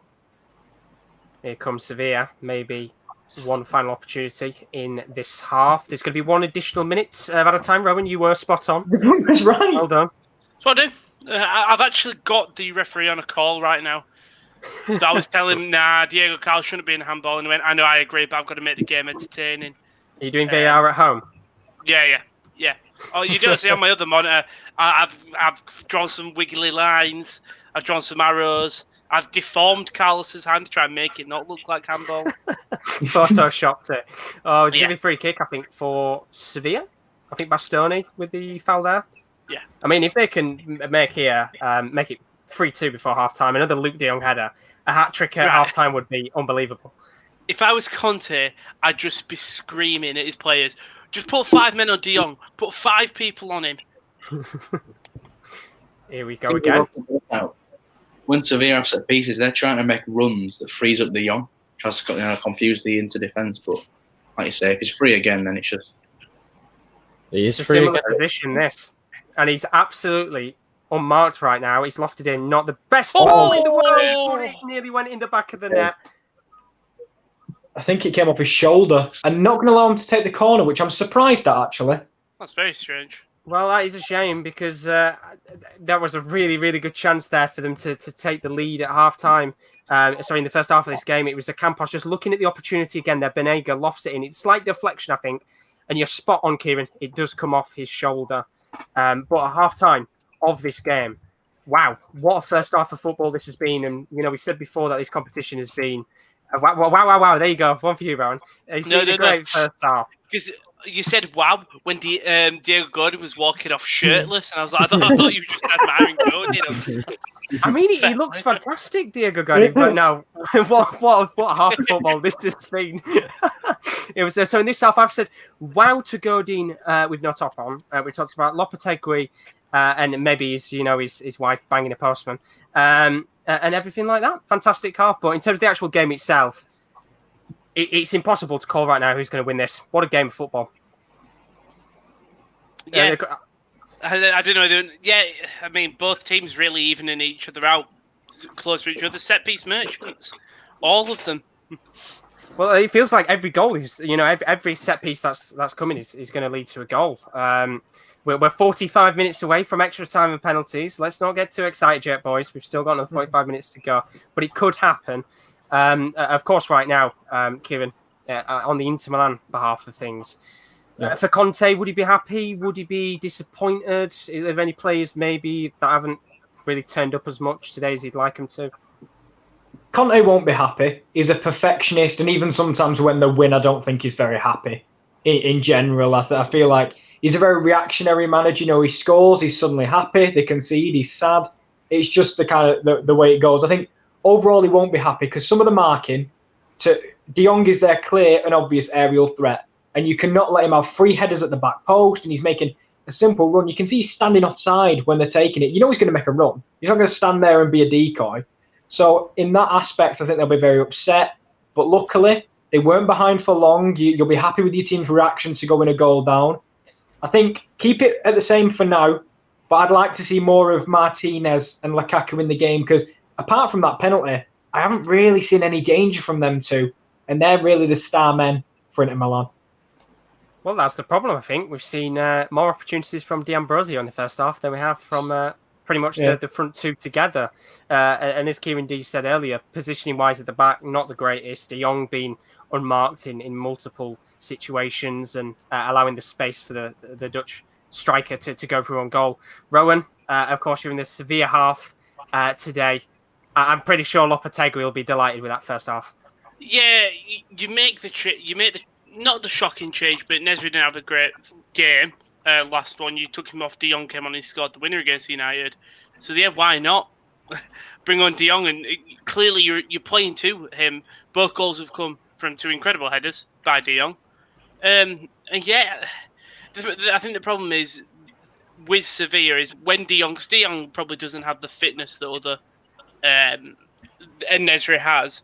So you will have to change up your game plan when De Jong does come off. So very interesting what you do there. Talking about substitutions, Bernaldo did ask, is it still 5 subs per side? It is indeed, of course. If we do get to extra time and penalties, then there is an extra substitution as well. So, of course, we could see 6 substitutions. And for those of you that maybe don't know who's on the bench tonight, who could come on and maybe make a difference, it's on the screen right now. There you go. I'll take the scoreline off there for a second. You can see for Sevilla, they've got En Nasiri, the young Moroccan striker who could come on, who's played a couple of games in the Europa League. Already. They've got Franco Vázquez, the other Argentinian midfielder, Escudero at the back, full back, of course, Gudelj, Munir, former Barcelona forward as well. He could come on and make a difference, plays on the wing and striker. So they've got a fair amount of players they can bring on there. And as for Inter Milan, well, the list is pretty much endless. If you want to bring on a defender, there's Milan Skriniar, there's a former Hull City legend who's going to score the winner, Ranocchia. And then attackers, they've got Alexis Sanchez, they've got Ericsson, who can come on in midfield. And the young forward we saw for a couple of minutes, Esposito as well, who could maybe come on and make a difference if needed. So they're the substitutions that can come on. There could be 5 changes for either side. I don't think we will see any changes so far. Although we'll ask the question, actually. Diego Carlos, would you keep him on or would you take him off? Because he's been a little bit nervy in this first half. I disagree that Lopetegui will be happy, by the way. I don't think he'll be happy with the lack of discipline showed by Carlos that I said about before the start of the game. I don't think he'll be happy with the free kicks that they've given away and the balls into the box that aren't going on De Jong's head. Like you saw one of them when it come into box front one at corners and it cuts to Lopetegui. He was absolutely fuming. Of course, set pieces are a big part of their play, and to concede from one will probably frustrate him a lot. But I would keep Carlos on. He's been pretty much set piece specialist game, hasn't it? To be honest, just he's been free kicks and everything like that. That's just caused a ridiculous amount of goals, and it looks like we're going to see maybe more goals in the second half. It's 2-2 right now. We're all square, and it's just a really, really good game of football. So who knows what's going to happen very shortly when the game does kick off again in Germany. Of course, we've still got plenty more content to come on the channel. So if you have enjoyed these streams, maybe you're new and you haven't seen stuff before, then there's plenty more stuff to come tomorrow night. We're live again for the other final, Sunday. I lost track of time. It's fucking Sunday. It's Sunday when it's on. PSG Bayern, which, I mean, if this one's 2-2 right now, you'd hope that this one's 4-4 by half-time because these are two ridiculously good sides that just can't stop scoring right now. And that is on Sunday, 7:30. For that game. There's no games on tomorrow, unfortunately. So do keep your eyes out for that. We'll all be here again for that. And hopefully it's as good as what this final has been, of course. And then other stuff still to come in the near future. As I said before, next week, it's the start of the brand new season, the 20 to 2021 season. Community Shield, Arsenal take on Liverpool. 4:15. We'll be live for that. Kick-off at 4:30. The Nations League is back. Some really good games in there if you don't count England. Germany, Spain and Netherlands versus Italy. That's on between the 3rd and the 8th of September. Alongside the Carabao Cup as well. So it could be a very busy weekend of action there. 24th of September, that's when the UEFA Super Cup is taking place. It might be the first time that fans are allowed in a stadium for a UEFA game. So that is going to be on Thursday night, 7:30 on the 24th of September. Should be a good game. Of course, as it stands right now, we still don't know who's going through. And then, of course, one that I'm really looking forward for in October and November time, we've got the playoff semi-finals and the playoff finals for Euro 2020. Remember, there's a lot of clubs internationally, teams that were looking to potentially get into Euro 2020. They would have known whether they'd been there or not by now, but of course, COVID stopped that. So they're going to play their games in October and November time. And it's some really, really good games in there. Norway, Serbia being one of them. 2 very, very good international teams. One of them has got to go. And of course, as well, there'll still be watch-alongs for all games across the 5 major leagues because as of today, Ligue 1 has started up once again. There's been a couple of issues here and there with clubs with COVID cases and things like that, but we're slowly getting underway with the new season. Right then, Rowan, you've had 45 minutes. What's your favourite flavour of pie? Say flavour. There are a couple. So you've got meat potato pie. It's a very Yorkshire, Lancashire, up north dish. And it's just meat, potatoes and a bit of veg. Lovely. Bit of gravy on that. Perfect. Have some like proper thick, chunky chips. Amazing. Pork pie. amazing for snacking. If you've got a small pork pie, put it in a little picnic. Amazing. It's just good for a quick, and it fills you because it's just meaty jelly. Then a lovely thing. Or you can have the big pork pie if you fancy. And then when I'm thinking of dessert pies, obviously you got to point your apple pie. I did look at a list of pies and cheesecake and stuff. So I'm calling it a chocolate tart. So it's like a thin layer of pastry at the bottom and then around with like a top crust. Then it's just like a chocolate mousse type thing, but it's really hard. And then it's like a really sweet, tiny, like, I don't know what you call them. You put them on like desserts and like hundreds and thousands, but they're really small and they're really tangy and taste of strawberry. So yeah, chocolate tart. All the pies are there. Leek of potato if you don't like meat. If you're a vegan, you can't have it because pastry. Other types of pies. Steak and ale. Steak and ale. The thing is, it depends. Steak and ale depends for me. Steak, lovely. Depends how much ale you're putting in, because sometimes it can outdo the gravy. If it's a thick gravy, it's all right because the ale could blend in with the gravy, tastes lovely. But if it's a thin gravy, it's just all ale, and it's not the best. Okay, you can answer the question in the chat. I think I might just start doing this. Get the most random question at half time and just ask you it. What's your favourite flavour of pie? Stick it in the chat. I'm going to ask you a question, Roman. What do you think's Conte's favourite flavour of pie? What do you think he goes for? I only really know. I think it's a cheesecake. Everyone likes it, but it does a job. Like I think he might like a cheesecake. I'll find a list of Italian pies. Let's have a look here. A pasty is classed as a pie. I bet you he loved the Greggs when he were over here. Cheese and onion pasty, perfect. I'm going to class a sausage roll as a pie as well because it's pastry with a meat inside. Sausage roll, beautiful. I genuinely think the pork pie might be the best pie. It does everything you need from a pie. You don't need to have it. You don't need to make a meal out of it because you don't need gravy. A quiche. He might like a good quiche. I could see him sitting at home. He was not sitting at home, standing in his kitchen making a lovely quiche. Bit of bacon, bit of I don't know, he put in quiches. But a quiche is all right, depends how you're feeling. But the perfect pie dish is a big pork pie. So you can get like the big ones. Cut it into quarters. Like Trivial Pursuit squares. I could keep on going about this, Kieran. We've got another 10 minutes. Love how I've joined to talk about see Rowan talking about pies. Yes. What did you expect? Big pie, cut into 4 corners, take 1 slice. Then I have mayo, and I know it's bold, but cut your pie up, dip it in mayo, real nice. I don't know why I think the blend of it together. So if you class his sausage rolls as a pie, a Gregg sausage roll can really. You asked the question, Josh. I'm just giving you an answer. Will, what's your favourite pie? My favourite pie is a steak and ale pie. Gravy, and you've got the chunky chips. I like an M&S steak and ale. Oh, wow. You've got to rep the brand. So to basically answer the question, basically Antonio Conte doesn't know what flavour of pie he likes, because Roman said about 10 different flavours. I just got distracted. It depends. If you're having a meal, you've got to have chunky chips with the pie. And you know what? Sometimes he wasn't even mentioning pies. He just started naming pastry. I was going to say, it went from what's Antonio's favourite pie to steak and ale pie, so then to a cheesecake, then to a pasty, then to a what's your favourite pastry? Throw in a few Greggs plugs. We're not sponsored by Greggs. So No. But if you think about a sausage roll as a pie, it's a layer of pastry over with meat inside, and a pie doesn't even have to have meat in it. But can I just say, whoever's just subscribed, thank you very much, because if this is the content that's made you subscribe, unbelievable. Fair play. I might just start doing this. We ask a random question, but. Random question, why not? Does anyone else kind of have an idea of what Antonio Conte's favourite flavour of pie be?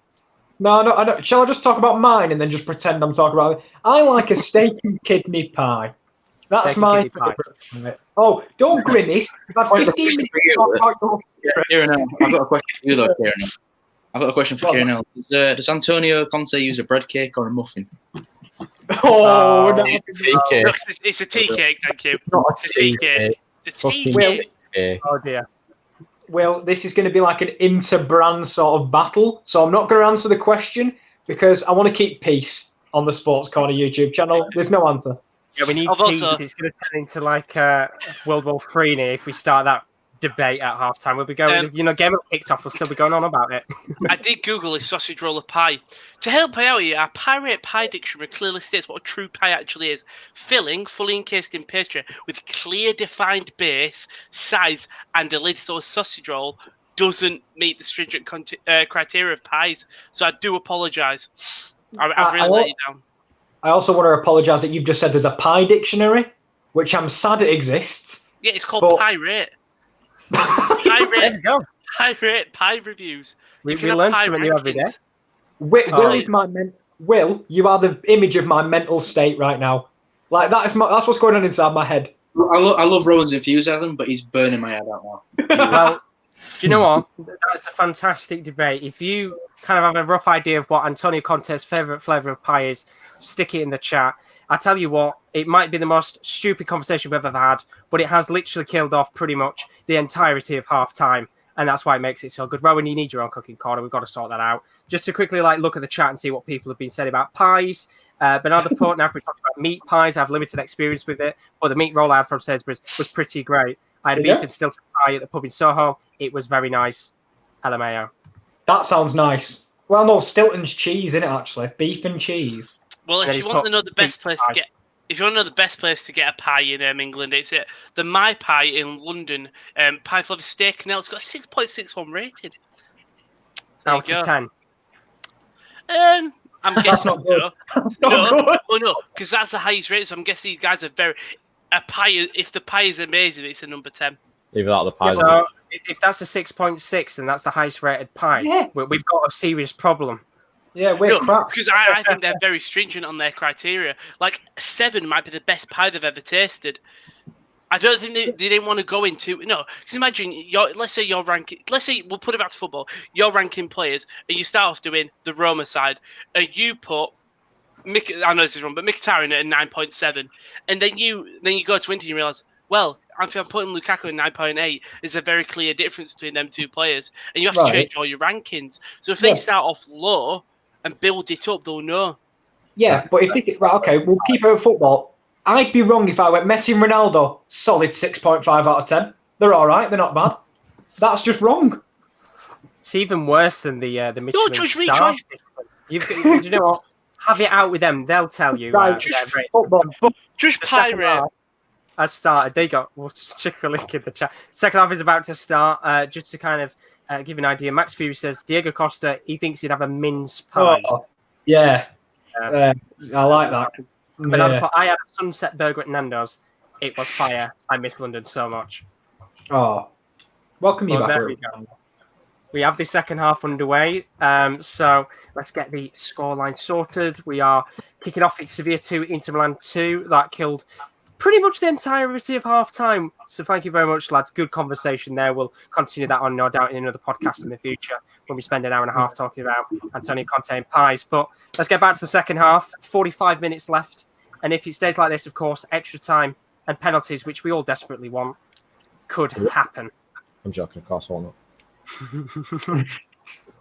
Then we'll have to start predicting who's going to, what the scoreline of the penalty shootout is going to be if it gets to that stage. But risky at the back there already from Inter Milan. I thought you had a chance there, Josh, with the way you inhaled, but I think it was just. I need a drink. All right, was that? I thought you were ahead. My apologies. No, I was dying there. It's all right. And die live on stream. Committed to the cause. Let's go. Has there been any changes, by the way? Because I've just hopped back on again. So no. Does that mean you're ahead? Yeah, Antonio comes up with a different flavour of pie this time. Oh, bold. Changed it up. And no, by the way, I kept it on in the background. I just got StreamYard up, so I couldn't see what was happening on YouTube. But long way, Jeff. I think we've just seen that. Effort. Tomorrow about. I don't know if that's an effort, Josh. It's quite. I don't know. I'm just currently sat on StreamYard. I couldn't really see. You just saw the ball flying. Yeah, exactly. I just saw the ball go up. I thought, it must be an effort. But no, Handanovic is going to kick the ball out here, and it's gone straight out of play. Which contender for the worst minute of football again. Yeah. There's probably that minute where Bogovic had missed the ball. Maybe this is the standard of the half that we need to expect now. It's just going to be 45 minutes of what we've just witnessed in the first two. I don't say that. I do hope that we pick up where we left off, but my fear is that we're not going to. But hopefully we can get an early goal and kind of kickstart the second half where we ended the first. I think the only game we've had where the two halves have been both good was the Bayern Munich-Barcelona game. For the majority of the games, they've had a good first half and it's died off in the second. Or it's been a terrible first and it's been a fantastic second half. So hopefully it just keep the pace here. That game was incredible to watch, especially be a part of on the watchalong. It's unbelievable. One of the best games. I just don't think anyone ever expected a result like that to happen. Of course, Barca have got a lot of changes to do. I think going into it, we didn't even expect anything. We expected quite a close game. I can't remember what scores we predicted for that one. We definitely didn't predict anything over like 4 or 5 goals. I think I predicted a draw. I think you did. I feel like you said 2-2, something like that. But here we go. Guarantee nobody predicted Coutinho to score 2 and get an assist. No. Oh, no, definitely not. Well, it's been a very intriguing first 3 minutes. Yeah, I mean, I don't think anyone from Barcelona predicted that Coutinho could win the Champions League without Barcelona because, well, they let him go. Well, for a year on loan. Cheers, Rowan, by the way. The link is in the chat if you want to look. Is it finally in the chat? There we go. There we go. There is the link for the pies. If you want to try and find out the rating system and what pie is Conte's favourite, you can tell us at the end of the game. And it's not just Conte. Tell us any player you think and what pie they'd like. That actually sounds like quite a good idea for a podcast. The thing is, I tried to put that in chat when I would talk about the ratings discussion, and it never went through, so I just thought I'd put it in the private chat, so you lot could at least see my justification. Right. Here we go. 4 minutes in. It's not really much has happened. I think so far we've had, Diego Godin stand on the ball and not do anything. We've had a certain long-range effort, you could say. I think Luke de Jong, was it de Jong who hit it? I think it was Carlos who hit it. Oh, well, that probably isn't surprising, but come on, lads. 5 minutes in, there's maybe an opportunity here. And it's going to go out of play for a goal kick. This could be a very long 45. We've seen lots of lots of positive things from Carlos over the summer, and you said Liverpool were linked to him. Yeah. He's had quite a bad tournament. If we're being 100% honest, do you think this has just completely killed his stock of what he had before that? And I will stop. Nothing came of it. I don't think he's had a bad tournament because he's actually had the Sevilla defense has actually had a good defensive game, just apart from their mistakes. But in terms, if you take it to the whole game, he apart from this one where he's committed 2 fouls that have led to goals, he's actually had solid defensive performances. It's just obviously, I think he just lacks discipline. Like I said at the start, because that'll come with experience. Of course, he's still a young defender, but if that was to maybe cost Sevilla in this game, I think his stock probably would go down. Because had a phenomenal year in the league. For him as well, this will be his first major UEFA final. He's never played in one before, so for him, it's his first experience. Which I guess, some players get a little bit too carried away with the experience. Some players just fit in perfectly. And that's him again. Yeah, exactly. The thing is for Carlos is he's done it in 3 consecutive games now, giving 3 penalties away, and potentially could have given a second one away against us. I mean, what he's just done there is, I wouldn't necessarily say that's a foul. It's just slowed the game down. Banega was running, tried to start an attack then, but because Barella's gone down so easy. I think we've talked about performing in your league is one thing, but performing on. I'm just going to stop because it's going to come through. I think that was Carlos. It was a fantastic block. Coming forward again, though, maybe an opportunity. I mean, a goal here would probably be very helpful for either sides to really get this game going again, although 2-2 for us is fantastic because we just want penalties into Ashley Young, who, remember, if he wins today, he'll be the 5th English player to have won the competition at a club that isn't in England. Last time that happened was Owen Hargreaves. He loves the Europa League, does Ashley Young. I mean, he's been very good for him, to be honest. Since he's moved there, he's been an absolutely fantastic signing. Yeah, he was shitty with us. But that's crazy, isn't it? Because you think to yourself, when he was at Man U, I mean, of course, he's basically done what Navas has done and transformed himself into a fullback. Now he's kind of back in a winger/fullback role, so he's mixed it up a little bit. But I think he's been really good under Conte. Because he is shit at defending, but he is really good going forward. He's got a good cross on him at the end of the day. We've seen that though with Kieran Trippier when he's moved to Atletico Madrid. Under a better manager who can structure defensive players really, really well. Like, obviously, I don't think Chelsea liked Conte's system because it was like a 5 at the back almost, so maybe that's a little bit too defensive. And Simeone, his style of play gets criticised because it's defensive. But it does make them better as players. And I do think Ashley Young's improved on both sides in terms of attacking and defensive since he's moved. I'd just like to see players that move abroad and show that English players can... We're supposed to be the best league in the world, yet our English players have never tried to show that they can do it on a different stage. So it's nice to see that players are finally sort of having the balls to go. Talking about having the ball, Sevilla coming forward here. That was fucking brilliant, that. Oh, thank you very much. That was quality. I tell you what, Jesus Navas, he's been so good tonight, trying to cross that in, cross the edge of the box. Oh, you just think in that situation, don't you? Hit that. Hit volley, man. He's got to. Yeah. Is Benega. Outside That's the post. a great Oh, it's a ball. lovely ball. What a pass. Go on, De Jong. He's got to do it all himself. Dancing. Well, Oh, he's done really, really well. That was an absolutely outstanding ball. And it's what That you said control. before, Will. I can't believe that, even now, he's getting on Benega. But he's moved to Al-Shabaab. Big pay. He's getting a big pay increase. maybe that's it. And you'd have thought maybe there'd have been a couple of big European clubs looking around him. Maybe that's it. Maybe that's why big clubs are in for him, because he wants such a high wage. Thing is, though, Yeah, true. he's probably thinking, I'm peaking my career's probably gone. I just want a nice end to my career. But like you say, he's made Sevilla tick tonight, and he's probably controlled the midfield. Where it was no surprise that a team like Arsenal were in for him, because he definitely could still do a job in Premier League. In fairness, if you were a player, not at the latter stages of career, even if you are playing incredibly well, you'd just go and make your money, wouldn't you? I think it depends on how much you love football. Yeah. Do you think because eventually at a club your stock is going to go down there just because you get older and they will bring new people in? Do you just think, well, make as much money as you can now and just go into coaching at a club where you can be respected? I think they make enough money as it is, to be fair. Obviously, got a card, by the way. Just gone to Bastoni. So another player in the box. It's strange because he really is. It's the decisions that I don't like. He is older, obviously he is. He's only 32, which is the mental thing.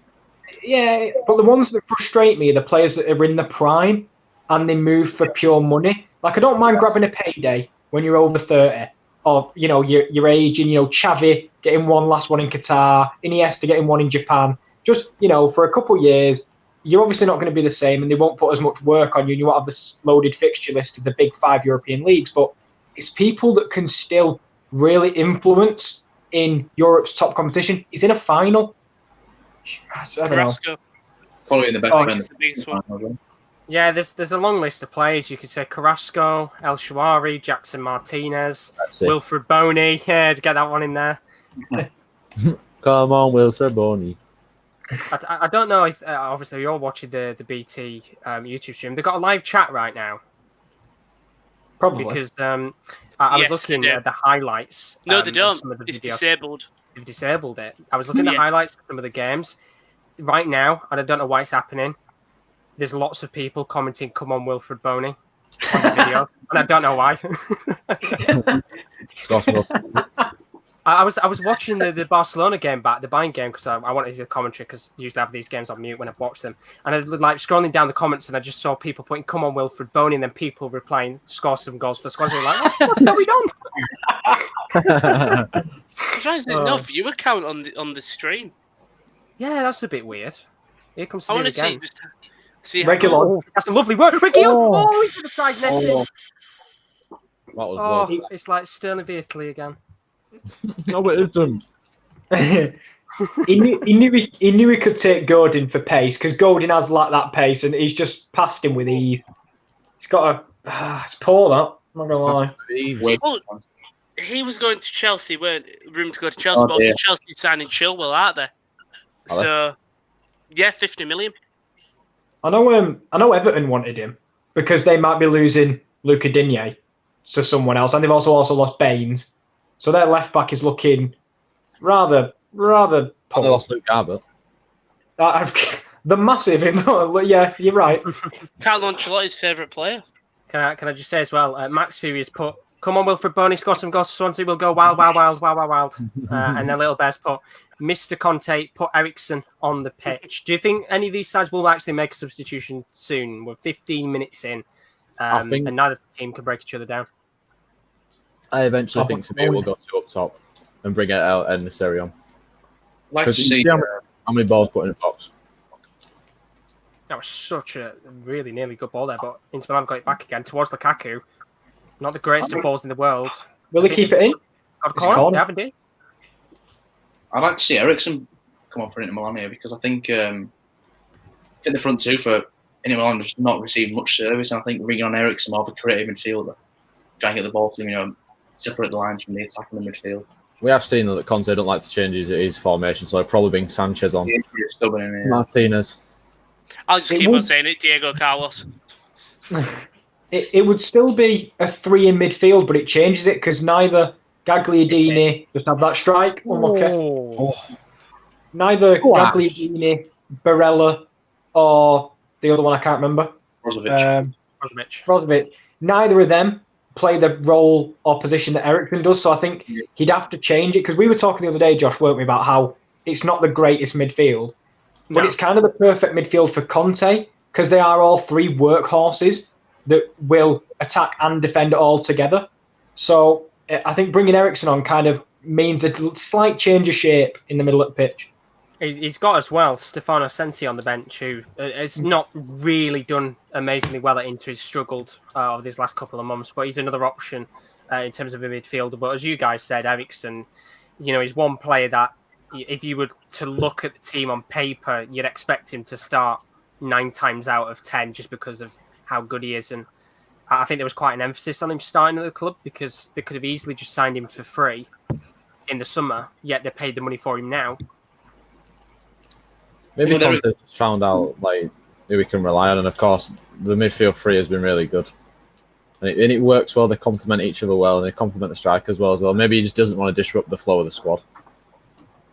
Absolutely, and I think that's the same reason why Alexis Sanchez hasn't had a great deal of opportunities because he's done really, really well since he's joined.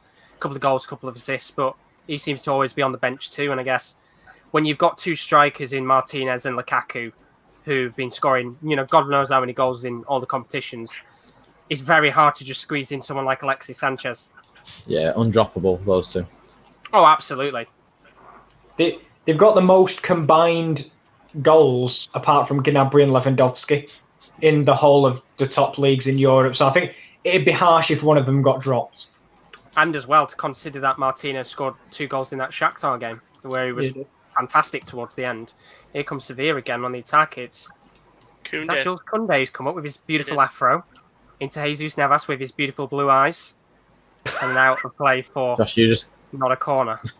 You're just gonna he's got fantastic blue eyes. He does have lovely blue eyes. He's gonna compliment every player that gets ball. I was gonna say, I feel like Josh slowly is creating his perfect person. He's got Jules Koundé's head. Oh, what a ball! Oh my god!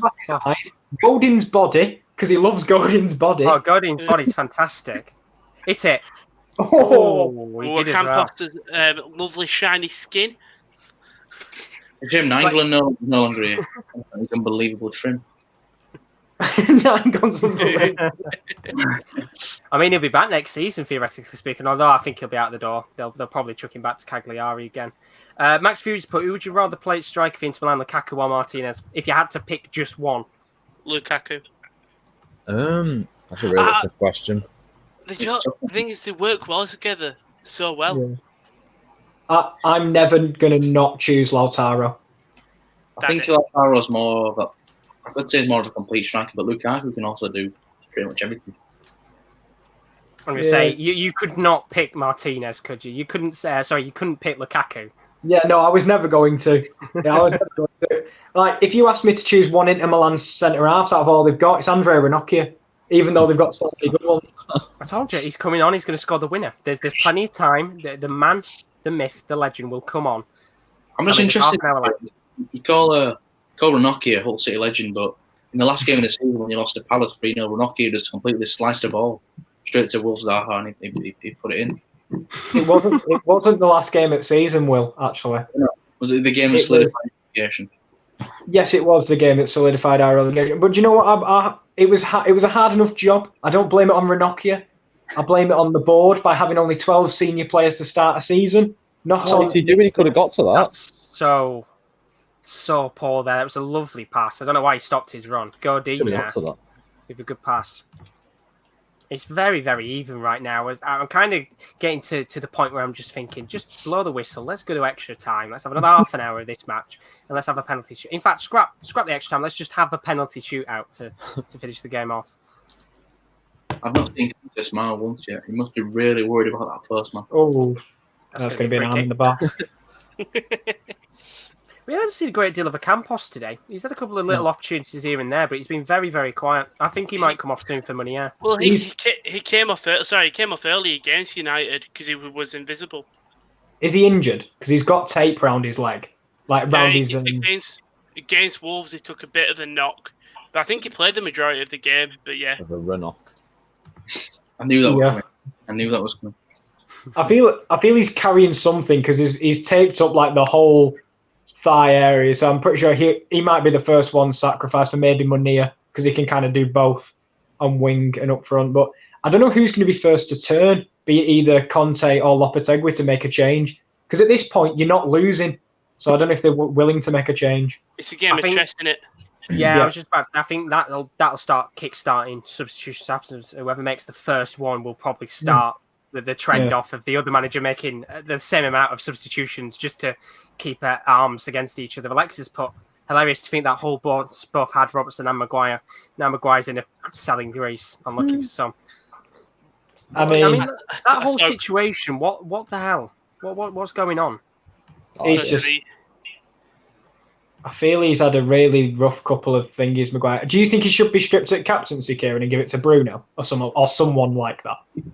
Don't know. He's innocent till proven guilty. So.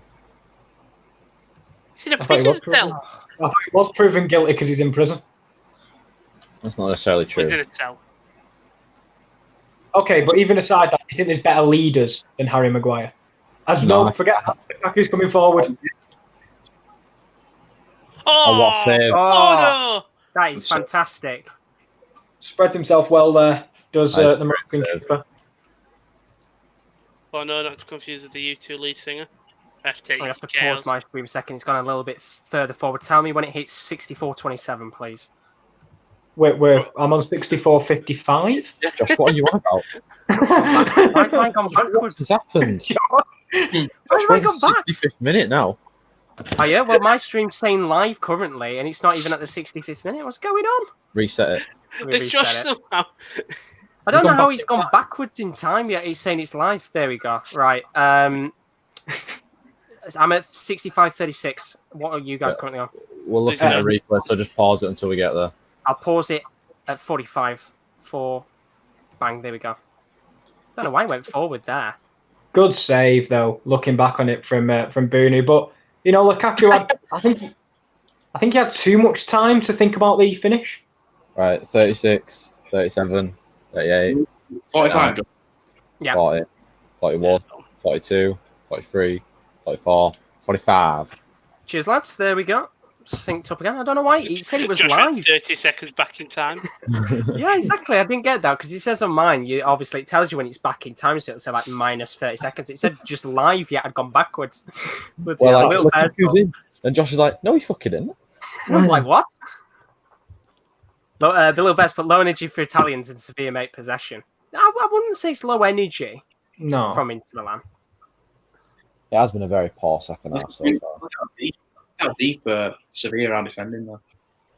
I mean, Alexis put he thinks Diego Carlos has got an Inter shirt under his kit today. There's no other explanation. He's been poor. He has been poor.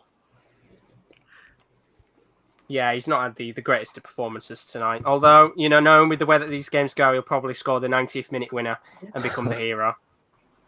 Made that wonderful block earlier.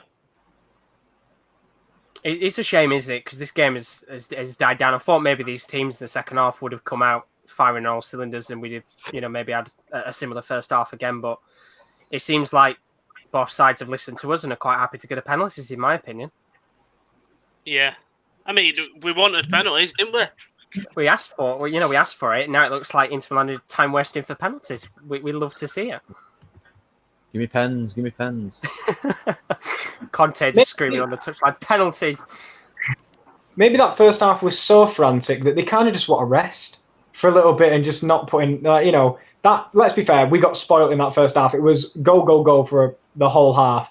Whereas this one has been slow for 6.5 minutes. You're proud of that one, aren't you? No, I'm just gonna let that bed in with the rest of you. Just bed it in, slowly. Alexis, by the way, Bonao isn't even first choice. Yeah, he'll displace Vashlik by the end of this tournament. Absolutely, he's been fantastic. Even if he isn't, it's going to get him a move. If he knows that next year he's going to be second, someone might as well buy him because he's been brilliant. He's had a great tournament. I mean, he's 29, which for a goalkeeper, still very young. You can get a good 6, 7, 8+ years out of him.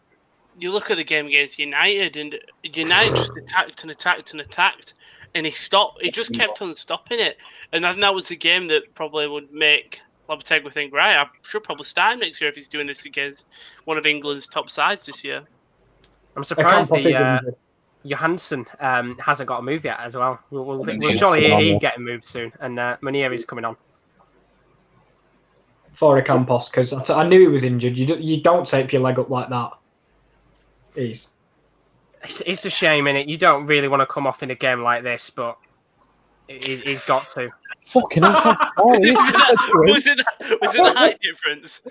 That is Sevilla's Lukaku and Martinez running onto the pitch. Big Cook. Maybe change the time as well. That's the first thing that came to mind. Big Cook, little Cook. Oh my god! I must have did it wrongly there, Rowan.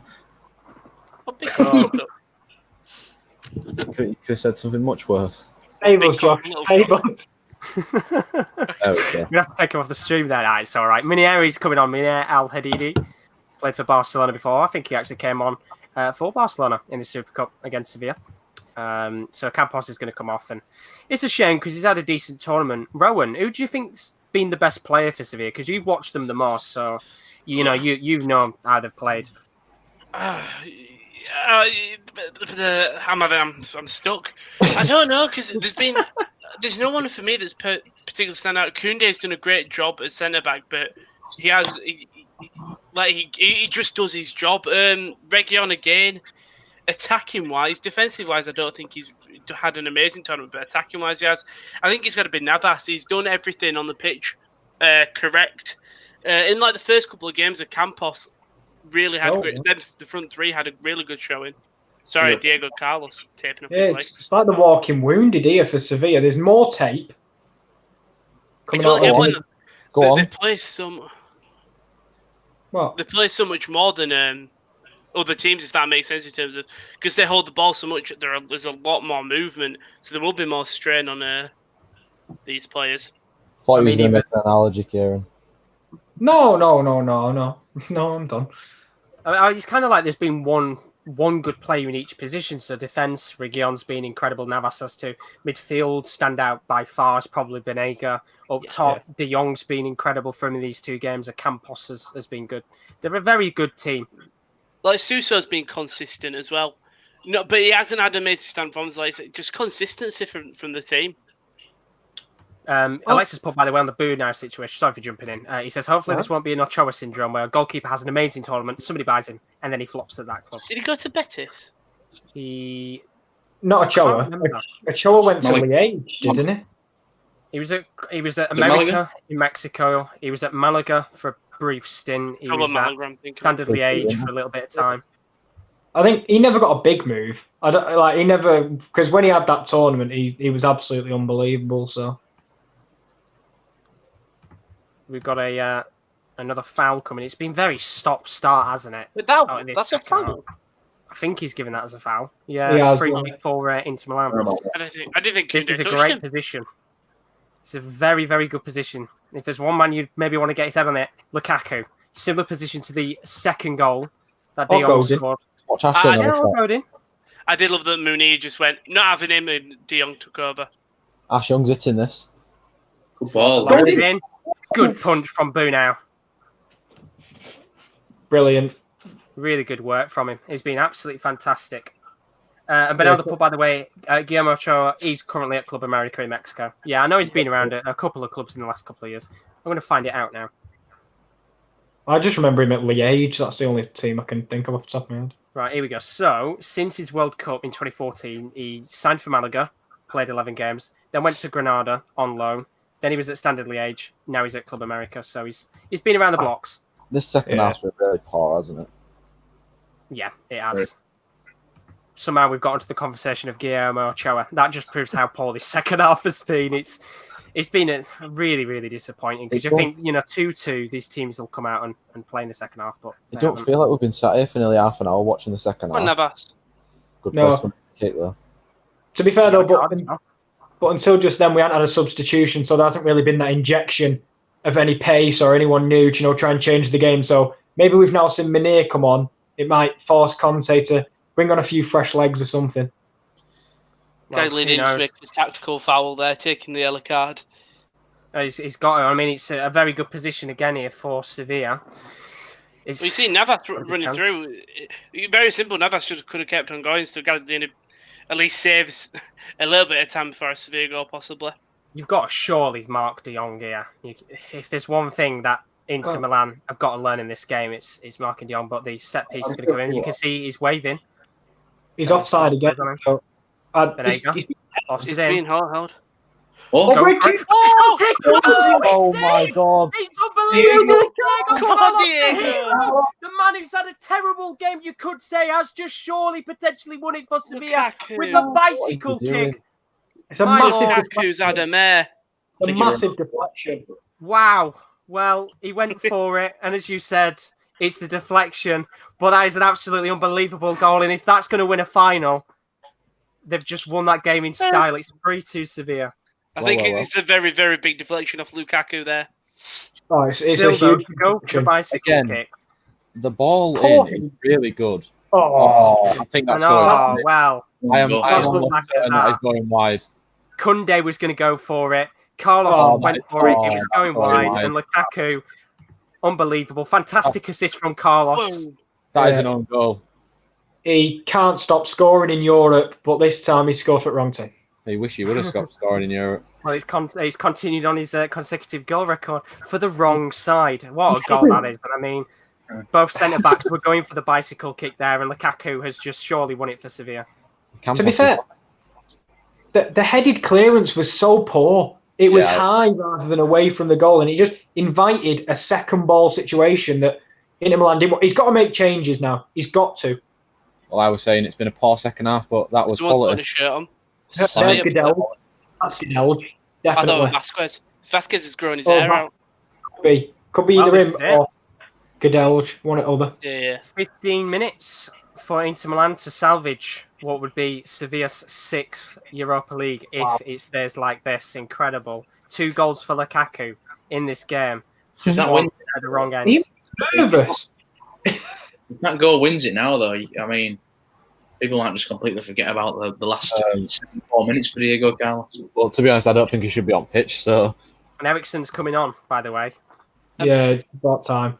A couple of comments. Bernardo said, "Oh my word, Lexa Diego Carlos, what a bicycle kick! They have it written in stone to win this tournament." Bernardo came off Lukaku's foot, but it was calculated. Come on, Max G's a little bit. Lukaku 1 goal. Bernardo 2 goals for Lukaku.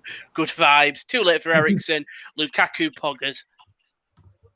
Ball over top, trying to reach him there, but it's not going to. Finally, the second half might actually lighten up. 3 changes coming on. Eriksen, Sanchez, Victor Moses? And Victor Moses. Victor. Vicky Bose, lad. Who's coming on? Lukaku. That's Vasquez, isn't it? Yeah, that's Vasquez. Yeah, I saw Lukaku walk. I'd take Lukaku off. I'd take Lukaku off. I'd take Gagliardini off. And I'd take Ambrosio off. But doesn't Martinez and Alexis very similar players? Sorry, Kieran. Yeah, I think Martinez will come off. I'll just agree with you. Do you think? They're very similar. Keep Lautaro on for a bit of an extra burst of pace. I don't know. I feel like if you're staying with the same tactic, you take off Martinez. If you want something a little bit different, because Martinez and Alexis are so similar. Well, there we go. So Sevilla's change here. Franco Vasquez is coming on for the home side, of course. 3-2 up in this run now. Suso's coming off, who's had a pretty decent game. Not really seen him much on the pitch, but this Sevilla side can be very proud. We'll go two up front now. Game 3-2. Yeah, they go. And the 3 changes. First player coming off is going to be Gagliardini for Ericsson. Lautaro. Second player is going to be Lautaro coming off. Yeah, what we have. Yeah, and it'll be D'Ambrosio, I think, as well. It's just like for likes, I think. And you are absolutely spot on. D'Ambrosio's coming off as well. Those subs happen every single game. Yeah, he doesn't change his system. That's the thing, and we spoke about like Lukaku may have had the worst game, but he doesn't want to play Lautaro and Alexis. Well, it is what it is. Maybe he's got ahead for penalties because, of course, Sanchez used to be Arsenal's penalty taker, and Lukaku is the designated penalty taker for Inter Milan. Ericsson used to take penalties as well. But you're 3-2 down. You can't be planning for penalties. You've got to be planning for that goal. The thing is with Ericsson, though, is come on. And I think with Inter in the second half, they've been trying to walk into the goal where I think Ericsson will actually have a shot. I think he can have a chance. Well, they might have an opportunity for a shot here because Sevilla coming forward again. Slowing it down. They can make it 4-2. They just hold it. It's really is game, set, and match. But as you said, can quite easily go into the corner if they want. Not necessarily the corner. It's a bit early for that, but just hold it. You're going to it's not corner, but just take the time. I mean, Alexis here coming onto the pitch has been fantastic since he's joined Inter. Could he be the hero? Could he make it 3-3? I hope so. We want it to be 3-3 because we want a penalty shootout. I mean, Diego Carlos ruining it. What's he doing? Tensions get high now as well. Yeah, and we've seen that all game though. I feel like this has been a really foul-full game. If you get what I mean, I feel like there's been a lot of free kicks. That's arguably a foul on Barella. Yeah, that's awful. The players are going to be hitting the deck because they're just going to run the clock down as much as they can. I mean, Little Bear has said, obviously, the substitutions. Alexis, Moses, Ericsson, good players, but will be too late. I hope to Inter catch extra time. So he's hoping for a 3-3 equalizer. And Max Fury said as well, he thinks Ericsson should have come on a lot earlier.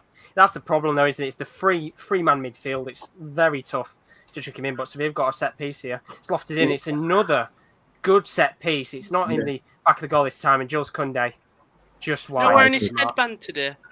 No, he's not. Why has he not got it on, Karate Kid? I think it's... I don't understand, like... Do you think Conte was just waiting for Sevilla to make a change, or do you think it was more like he was happy with what he was seeing until they went 1-0 down and suddenly he had to make a change? I genuinely think he was waiting for extra time. There was no urgency. I mean, to be fair, I don't think Sevilla were on top when they scored, so I don't think he was worrying as much. I think he's very stubborn with his tactics. Like, he took a goal in the 70th minute to make changes, like, a bit too late. It looks like now they've gone to a back four. The thing is, he wasn't going to make any changes initially until the goal went in. I think, to be honest, he would have probably waited, take it to extra time. You've got 6 substitutions you can make. You could change half of your team up. Oh, that's poor. That's poor as well. You're playing such a risky game if you wait for that long, because a goal in the 93rd minute and then you're thinking, why didn't I make changes? I just think he's been a little bit too reactionary tonight. He's a brilliant coach, but tonight he's not kind of took hold of the game himself. He's kind of just waited to kind of breeze through. But he might be a tactical genius if he scores. In the middle of the park, there just seems to be so much space. They're going Ash Young. Forward, Ashley Young. Lovely work, Ashley Young. Oh, he's so unlucky. Good work from him there. Really good. Again, Ericsson involved as well. It's come to the back. Oh my God! Oh, he's up the line. No. Oh my God! 3-3, and Victor Moses is in a scrap for the ball, and Jules Koundé could be the hero. And there's 2 players down. 3 down. My God! Reguilon, Fernando, and I think Diego Carlos all collided with each other when they went to stop the ball from Victor Moses. Oh, well, as you pointed out there, Will, he's checked. Obviously, he's pointing at the watch, which means he's definitely not gone in. What a block that is outstanding. Unbelievable. Oh, it should be 3-3. How have they missed? We're seeing the goal now. I think it was a miscommunication between the two centre halves actually, Godin and De Vrij, because they've both gone for the same ball. Thing is, I didn't understand that a full line of Inter players play them all on side, and then when it bounced back, there was no one closing down. Yeah, and I think it's just instinct from Lukaku to try and block it rather than taking the risk of not putting your foot out, and it's cost his team. Ladeo cast back on his feet. Unbelievable. Oh man, that is unbelievable. Goal line clearance, incredible. Wow. It really should be 3-3. Victor Moses, gifted. Probably one of the most simplest finishes for the majority of football players. Alexis put that missed chance will haunt Lukaku for a very long time if they lose. 1-1. Yeah. And it shows, though, it does show that this Sevilla side, you know, that it's not done yet. It's not done yet. I don't think you can blame Lukaku because I think Bono just made a really good save. Yeah, true. And well, there's an opportunity here maybe for Inter Milan. What were you going to say, Will? I mean, Liverpool have played Sevilla many times in European competitions. Obviously, lost them in the final, played them in the Champions League. It's just something I'm used to. Once they get a lead or once they get a foothold in the game, the players go down. They'll try and waste as much time as they can. It's frustrating for Inter, but they put themselves in this position. Well, for me, when we played them, it just never felt like we could score because of just sapping the energy out of the game and breaking the play up with the fouls and stuff, the stoppages. Fernando, there's nothing wrong with him, but it took him 5 minutes to get off the floor. That's what makes him so good defensively wise. I think he's done something to his hand. Yeah, I don't know what it is though. It's either someone might have stood in it or it might be a broken hand. It was when he was on the floor. I think he got stamped on by one of his own players. There were that many. What a chance! God, I mean, here's Gadelj. Here he is. They're going even more defensive now. Am I right to say former Liverpool player? Gadelj. Or am I thinking of someone else? Is. The commentaries just said former Liverpool. I don't remember him playing for Liverpool. Gadelj. Don't remember that at all. He may never have played for Liverpool, but he was there. I remember Peter Galassi because he only played one pre-season game and he kept getting loaned out. Former Hull City legend, Peter Galassi. I mean, Alexis put big Nemanja Gadelj coming on, Serbian player to win European silverware. Come on. He was Gadelj. No, he wasn't Liverpool. I don't know what the commentator's saying. I don't remember. Sporting's GS Evergrande, Teda, Ajax, Alkmaar. He must have been go as a youngster or something, but I don't remember him at Liverpool. I do not remember that. And then another change as well. And Nasiri coming on. Is it going to be for De Jong or is? I think so. Yeah, I think. I doubt they go two up top. Man the match for me. It might have been just he gets them 2 goals. Fantastic performance from him. Him or Benega, I think. What game it's been. Still time left in this. I mean, if we can get a late equaliser, that'd be fantastic. They're probably going to take off Fernando, aren't they? Because he's got a broken... Or he might have something dodgy with his hand. And that's where the 5 substitutions come in handy. You know, usually by this point, if you made your 3 subs now, not long usually left. you're buggered, but... Why is it taking so long to get him on the pitch, though, Gadelj? I mean, Ashley Young's complaining about something. I don't know what's happening. When is Ashley not complaining? Wait, has someone gone down? No, they haven't. I thought someone had gone down off the ball. Is it the board that's not working or something? Or someone's scrapping. Is it Carlos coming off? Gadelj going centre half? They're taking a lot of time. Carlos, you're right. So frustrating. Yeah, he's off now. That's took a whole 2 or 3 minutes, that. And the problem is, if you sit there wasting time, the referee's just going to add it on. He won't, though. I don't think he will. I think this referee will. He was pointing his watch when the 3 players run into each other, so I think there could be quite a few minutes added on time here. Should work. This referee has added a lot of time on when there's been breaks. Yeah, I don't believe you ever get your full time back, ever, in football. I think it'd be impossible. For me, it's a simple thing to add stop clock. Referee just says, because he can speak to the VAR, just says time off. It's one of the most simplest things. Obviously, it means you get no extra time. You don't get that added thing of a late goal. But it's fair that the game is played at exactly 90 minutes. Well, Inter Milan, they need a goal. 4 minutes left, as Will said and Kieran said. We might get a couple of minutes of extra time. It all depends on how lenient or vigilant this ref is going to be. But Not really seen anything of that Inter Milan attack since they've come on. Of course, there's been quite a period of time where players have gone down and players getting substituted off. Yeah. Where do they go though? Like, what can they do really now? Like, apart from they took Martins, which was probably the wrong move. But like we say, Conte is strict to his system, so he won't put 3 attackers on pitch at once. I don't know. Maybe the lack of. Oh, so it's going to be a high foot, that isn't it? Even though I don't understand because you can never go for a football. It's going to be on the floor for a good 2 minutes here. I mean, Yeah. it's an interesting question to ask. Of course, the whole situation in Inter Milan right now was they were talking about Conte's future after this competition. There could be obviously a couple of minutes away from losing this, Sevilla winning it. What's going to happen with that? Because I think know he'll get they've not sacked. won it. Do you think he'll get sacked, or do you think he'll walk? Yeah, I think he might leave. I mean, you can see the players right now. Just Lautaro Martinez doesn't look the happiest person in the world. Maybe he's had the same That postman might be around another player who his might wife's leave. house. Yeah.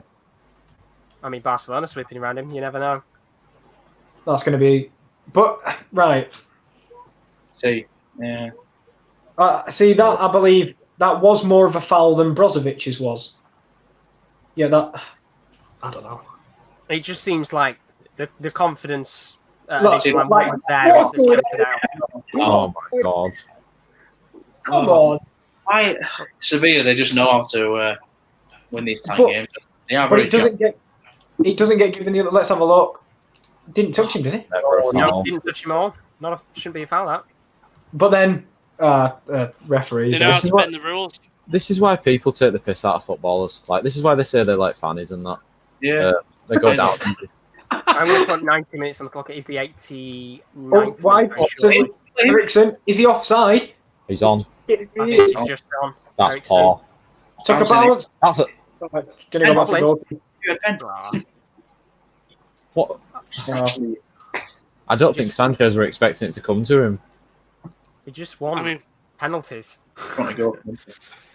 Yeah, it seems like it's done, doesn't it? There's not much Inter Milan can do right now because any opportunity Sevilla get right now to just drop to the floor, they're taking advantage of. Has Conte got 2 subs left?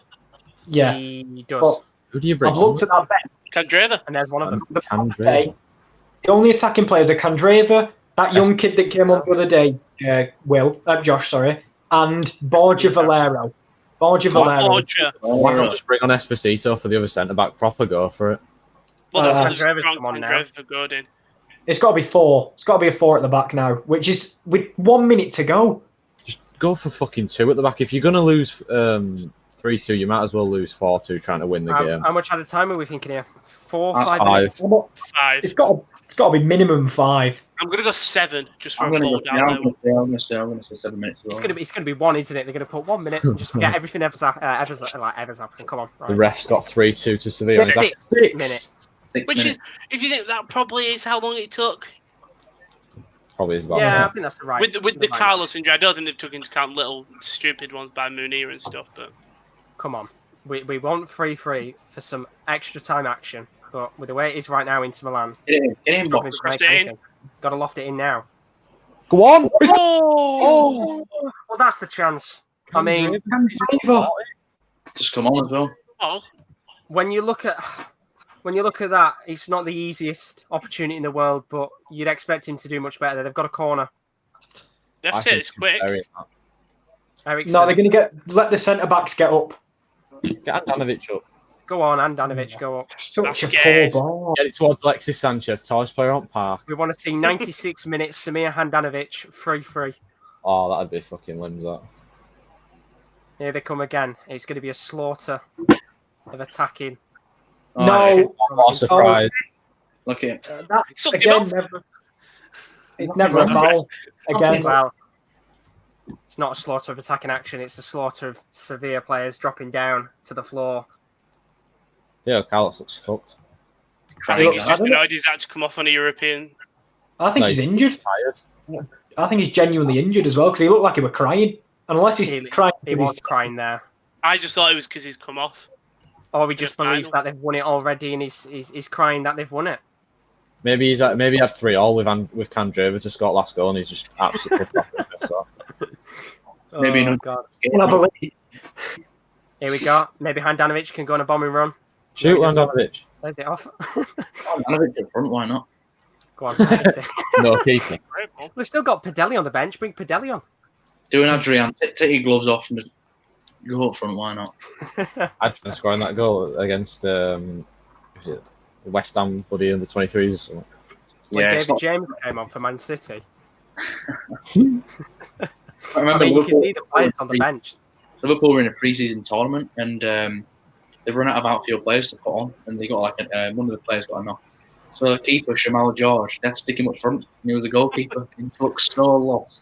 So oh, bloody hell. They look like they've won the game, doesn't it? The bench are pretty much stood up ready to celebrate here. Conte looks fucked. He is like good. Steven Tyler. Conte looks like Steven Tyler. He does look a bit like Steven Tyler, in fairness. I mean, it's been very disappointing tonight, hasn't it, Inter Milan? Yeah. For Conte to go to a back four just proves how poor they've been tonight. Because Conte one more sub. rarely ever goes to a back four. Is there enough time for that sub to affect the game, though? Yeah. Probably. Well, all it takes is a corner or something. And he only did it with a minute to go as well. Yeah. So it's like... No way is he giving that. I thought he'd given a foul to Sevilla. I wouldn't be They're surprised. going to go long here. They've got to. They've got to put... but then again... Never mind. Look! What I don't want to... And it's The heads have dropped. I think there's a point where playing out from the back is fine, but they've done it for how long tonight, and now they start lumping balls upfield, for God's sake. Oh, those Sevilla players are celebrating very early. That's what I mean. It's Diego Carlos was crying because he thinks they've won it. I mean, they've been so poor tonight. So poor. I mean, the first half, even then, they'd scored 2 goals, but... They were really poor when we played them, to be fair. They just scored their chances, which at the end of the day, that's all it takes in football. Really poor when we played them, we were 3-0 up and they made it 3-0. We talked about it, didn't we, a lot about Inter Milan just missing that lacking edge with finishing chances. And There's not a foul. I think it's going to be a big reality check for Inter Milan, because I think everyone thought that they were going to win. Candreva just keeps walking forward. I agree with you, Kieran. I think how many people would have said at the start of the tournament Sevilla were going to win it? You know, they're always up there for quarterfinals and semi-finals, but in terms of winning it, you know, the favourites were Inter Milan, Leverkusen, Man United. Oh, wow. That's the thing. Like, as soon as we saw Inter Milan drop into this position by coming third in the Champions League, we were saying, "Oh, they'll have to win this because they're the best." Yeah. Well, Victor Moses has just slipped on his arse. They've got a minute left, nearly. This is it. Go along. Game over. I mean, what a way for Banega to leave the club by winning the 6th Europa League. I mean, at the end of the day, they are the masters of winning this competition. Yeah. It's so bizarre. I don't think I've ever seen a team dominate a certain competition. Maybe Arsenal in the FA Cup. It's not over yet. No, that is. Never mind. Yeah. We've dominated. Well, you could say That's going to be a goal kick, and surely I don't think we're going to realise it's 45 seconds left. I mean, he'll take his time. it's over. I mean, you'd expect maybe just fuck it, chuck Handanovic up top. Why not? Bono's going to get a fresh trim before he takes this bloody goal kick. Yeah, it's going to... Oh, look at them. There they are. Oh, it would be so hilarious if Bono just backheeled it into his own net. It's over, isn't it? It's Yeah. game over. I mean, the This is what you problem do is when you play they against didn't bring on Ranocchia. I don't know. That's why they lost. I mean, to be fair, this just took 30 seconds, and he's still not kicked the ball. You can do it when you're playing against your mate, and your mate's 1-0 up, and you want to play penalties. 12 It's- seconds left. And that time will be lost, and my God, all that. And that just sums it up That's tonight. it. 4 3. seconds left. Throwing for Sevilla, and this will be taken with as They've done much it. time as they needed. And the whistle is blown, and doubters become believers time and time again. This club has come into this competition and has always been an outcast, you could say. But this year, they've not just done it once over the last couple of years. They've not just done it twice, not 3 times, not 4 times, not 5. This is their 6th time that they have won this competition. And for every year that they have come into this competition, they have never been seen as the favourites, But this year, they came into it, you could say, as the underdogs of the Final Four, and they have beaten Inter Milan. The sleeping giants sleep again because it's another year without a trophy. As for Sevilla, incredible. They have outclassed Inter Milan on a night that is to remember for any Sevilla fan. What an incredible game. And I mean, that first half was outstanding. The second half, not as outstanding as we'd have hoped for it to have been. The own goal right at the latter stage of the game from Romelu Lukaku cost his side. And well, there's going to be questions to be asked of Inter Milan, but there won't be questions asked of this Sevilla side. They are Europa League winners and as well will be in the Super Cup next month. So congratulations to them. What a game. They won the Super Cup, or they just get absolutely dumped every single time they're playing it. They have won the Super Cup before, so it'll be an interesting game. Of course, that's going to be between Bayern or Paris Saint-Germain. And tonight, questions are going to be asked of Inter Milan. What happens now? Conte leaves. Start again. Conte era is over, I think. Do you think he'll get sacked, or do you think he'll walk? I think there's I don't know. He's one of those, we said before, where he was going to talk to the owners of the club after this game about his future.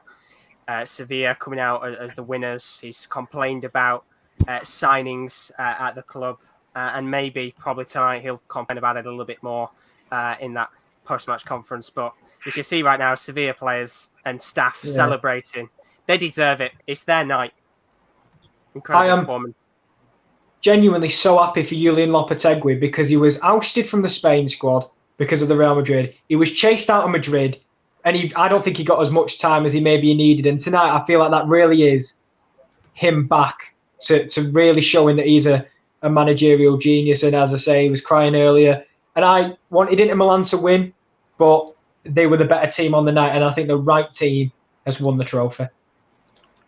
They've been so consistent in these knockout stages. And I mean, Inter have played great. I think the one problem is you're 3-2 down with, let's say, 10 minutes left, and you haven't even made your first. You've gone up to a back four, and then you're 1 minute left, and you still stick with a back four. It's just the problem. I think Inter don't deserve to lose in terms of if you look at the performance of the Europa League. But at the end of the day, Sevilla were the better side, in my opinion. It proves the one thing we talked about, the lacking edge of Inter Milan, which has been their downfall for not just the Europa League tournament, but a large part of this season in general, has come to bite them. And you can see, if you're watching the game with us right now, Julian Lopetegui, again, lifted up by his players. De Jong, who has been absolutely incredible tonight. A player which I guess people don't appreciate as much in football. He's that classic forward who's just going to be there at the right time for headers, and he's been incredible tonight. And as for Inter Milan, well, they're going to want to quickly get this all done and over with, get off the pitch and go back to Italy. Jesus Navas as well now becomes the most decorated Sevilla player in history, so congratulations to him. And also, at the same time, it's the longest period of time for one player to go without a trophy at one club in terms of the space, of course, was at Sevilla as a young kid, won a trophy with them at that point, and now he's come back again to win it as a right back, which is incredible for him. As for Conte, it's a real performance from his team tonight. Just looking at the comments right now, Alex Poytin have won their 6th UEFA UEFA Cup / Europa League, and Lopetegui wins his first piece of silverware. Can't say it is undeserved. A Little Bear saying Sevilla League is the name of this competition. Bernaldo put Diego Carlos making up for the pen he gave up, of course. Fantastic goal, although it was a heavy deflection from Romelu Lukaku. Bernaldo putting Will Griggs on fire. He can hear the music, what they've got on right now. And of course, Little Bear saying Bayern are the favourites, but PSG very good for that game in a couple of days' time, of course. And as we said before, Julian Lopetegui, fantastic manager. He's had a couple of interesting moves in his career. Had that move to Real Madrid, was at Spain, was booted out both times at clubs, got his big opportunity at Sevilla. And now he finally claims his first piece of silverware. And time on time, again, in this competition over the last couple of weeks, they've been structurally organised, and that is what has helped them big time to win this trophy. And you can see right now, he's on the phone. I don't know whether that is to some of the staff's family. I didn't know whether it was his phone at first, but it's madness on the pitch, and what a fantastic performance for them. Congratulations to Sevilla for winning it. An incredible performance indeed. Jesus Christ! But I said, did you see the height you got on that? Who's that ball? That's what I was talking about. Who's that skinhead? And there we go. A Campos always- celebrating. I always think that, I always wonder to myself if losing a final affects players mentally by like, are they going to be up for it the next time? Are they going to be even more hungry to try and win? I think it makes you stronger. To be honest. Yeah, of course. I was just about to say, obviously, you came second that season. The next season, you absolutely blitzed it. Obviously, it made you guys stronger. I think it also depends on the mentality of the team. The manager's obviously not going to be the same. It's going to be difficult for Inter Milan to try and recreate what they've done this season. Obviously, they pushed Juventus all the way in the Serie A, and they've come to the final. I think they'd have expected to win this game. Yeah, I agree. It truly depends on character. Your character defines whether finals kill you or they make you. And I don't know whether this team or this manager, they'll go again because they're one of the better teams in Italy, but it depends whether we'll see any of these players come back, or maybe some players just want out now. Martinez didn't win silverware, didn't win Serie A, might as well go to Barcelona where maybe there's a better chance. I think the one important thing you could take into account with this is that these players have less time to dwell over this cup defeat. Serie A comes back on the 19th of September, so that less than a month away for that starting, as they just start to get the celebrations ready, the trophy. They're embossing the name into it right now. Sevilla, congratulations to them, of course. But I think there's only a couple of weeks before it starts up again, which means they'll have pre-season friendlies in the meantime as well in Italy to kind of not dwell over it, but they have to react quick, because if they're going to the start of the next season still dwelling over this, it can cause problems. And as Kieran said before, if Conte isn't there, which it's looking potentially likely that he is, he's not going to be there, and he walks out of the job, then I wouldn't say it's the start of a rebuild, but there's going to be a lot of work to do. It's just back to square one, isn't it? Because obviously everything Conte's built, the likes of Ashley Young, the likes of Victor Moses might not get a say or a look in the squad under a different manager, because he might not want to play wing backs. Yeah, absolutely. I mean, we've said how stubborn he is with players, the wing backs that he's brought in. I don't think any other managers, no offence to the players, would want to take on. You look at Chelsea for how long they've been trying to boot Moses out of the club, and to be honest, let's be real, how many clubs have really wanted to bring him in? Not really any I can think of, apart from loans at West Ham and Fenerbahce and clubs like that. To go to a club like Inter Milan, it's a massive, massive move in comparison to some of the clubs he's played at before. But it's a shame. It's a shame that it could end like this for Conte, because, of course, he could leave in the next couple of days. And as Kieran said, it might be back to square one again for them. New manager coming in. There's Pochettino maybe who could come in. Who could be the man to change it, which I think is the perfect man to bring in right now. Could you imagine if Allegri came and went from Juventus to Inter Milan? Is that sacrilege? They were in talks. He was one of the favourites for it. The true Conte used to manage Juventus, didn't he? That's what Will used to going to say. He did indeed. And of course, if they want to go a different route, Kiko Setien's available. You could bring him in. I've heard Alan Pardew's available. I was going to say, if you want to go different, Nigel Pearson was sacked a few weeks back. If you go after him. Eddie Howe's Eddie Howe to Milan. But no. Do you know Ma Maria? Anyone? If you want a manager that's going to go again, Grant McCann is going to go again. You had to squeeze that one in, didn't you? Right at the end. The leave button. Leave, man. Again, between Sevilla and Inter Milan, and somehow we've got Hull City squeezed in there. But no, it's been a good game, and the medals are coming out now, and of course the trophy as well. I don't know whether you guys want to see them lift the trophy or not. Yeah, why not? Yeah. It's a very different situation, though, isn't it? Because it's like the whole COVID thing. They always tell them they've got to be 2 meters apart. But when Liverpool had their celebrations, they had the circles, didn't they, where they were supposed to stand in? Yeah. And the first person that comes out is Klopp. It was. What do you say, mate? I was going to say the first person who came out was Klopp, and the instant he comes out, doesn't even stand in the circle. It's like they're not really going to want to stay 2 meters apart in a situation like this. You just want a trophy. It's You know, all you bothered about in the trophy celebrate. I don't think you're bothered about social distancing. I know it's important right now, but it's the last thing on the players' minds. Yeah, And they work together anyway. Yeah, it's like, do you know they let the teams go out one by one? Yeah. What's the point? They're going to be fouling each other in literally a minute's time. Like, what? It doesn't help in any way. And I always admit, like, if you lose the final, the worst thing is they make you walk past the other team, the trophy that you could have won, and then you have to walk off. And I just think that's really fucking harsh. I mean, it's worse for Christian Eriksen because he's a serial loser with Spurs. Of course. Can't wait for that documentary. Was that this season when they won the Audi Cup? No, I don't know. Last season. Eriksen was there. So when did Eriksen leave in January? So yeah, it was this season, right? It would have been this season, yeah. There you go. He's had a bit of success in the Audi Cup, but no, it's painful. He's getting a medal as well because for his fucking play in that game for Sevilla. Yeah. I'll give him a medal. He is getting a medal as well. Here we go. Referees don't get medals, are they? Yeah, but he's got a winner's medal for helping Sevilla. I like the VAR outfits.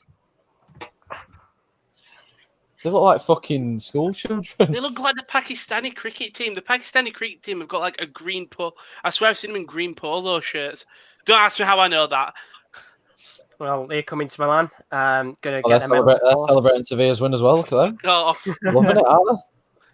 Claudio Ranieri giving out the medals as well tonight. He's not giving us the rules for once, which is great to see. Some teams can't beat Sevilla.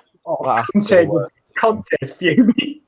I mean, he's going to smack someone in it. I'd take a shit in the trophy. His last final, it was the FA Cup, wasn't it? Did they win it or did they lose that? Yeah, they beat us 1-0. They won. I just wanted to know whether this was like his second cup loss in a row or not. But there you go, Claudio Ranieri. He's looking buzzing tonight. He's obviously remembering the rules ahead of the group stage draw in a couple of weeks. I was going to say, I don't think a runners-up medal is what the people... you look, at the moment it's like, get off. I'm not having that. I mean, Ronaldo just put as well, immediate removal of the medals after getting them relatable. It's just like, I don't know if they even need to keep them because it's just like, yes, you got to runners-up, but you don't want to be remembered as the team that came second. Yeah, nobody remembers them, do they? Didn't Mourinho, when he lost one of the finals, just took his medals straight away and just launched it? He didn't want numbers. Oh, De Vrij happy. Oh, look, Andanovic, he's buzzing. He's off. He's not Lautaro. I wish you the best. Can't wait for Lautaro to whip out his cock and say, second place, get in there. Never from Lautaro. And here comes Padelli, who's probably played once in his career. That's his first medal, no doubt, for the club. He loves his medal. Rocky's keeping it on his... Oh no, he took it off. He took it off, he's fuming. Not all-time great. So you've got to look at Eric Cabinet. He's got a runners-up medal, an Audi Cup medal. I mean... How's Josh got ahead of us again? I don't know. Am I ahead of you now? I don't know. I haven't clicked anything. I can see right now Brozovic delighted with his medal. Oh no, you are ahead. Yeah, you are. Oh, I've gone ahead of him. Game's over anyway, it's fine. Well, you can see the guy next to Claudio Ranieri celebrating Sevilla's win. He's delighted with it. Is that Paul Heyman? Here comes Loffa Tegui.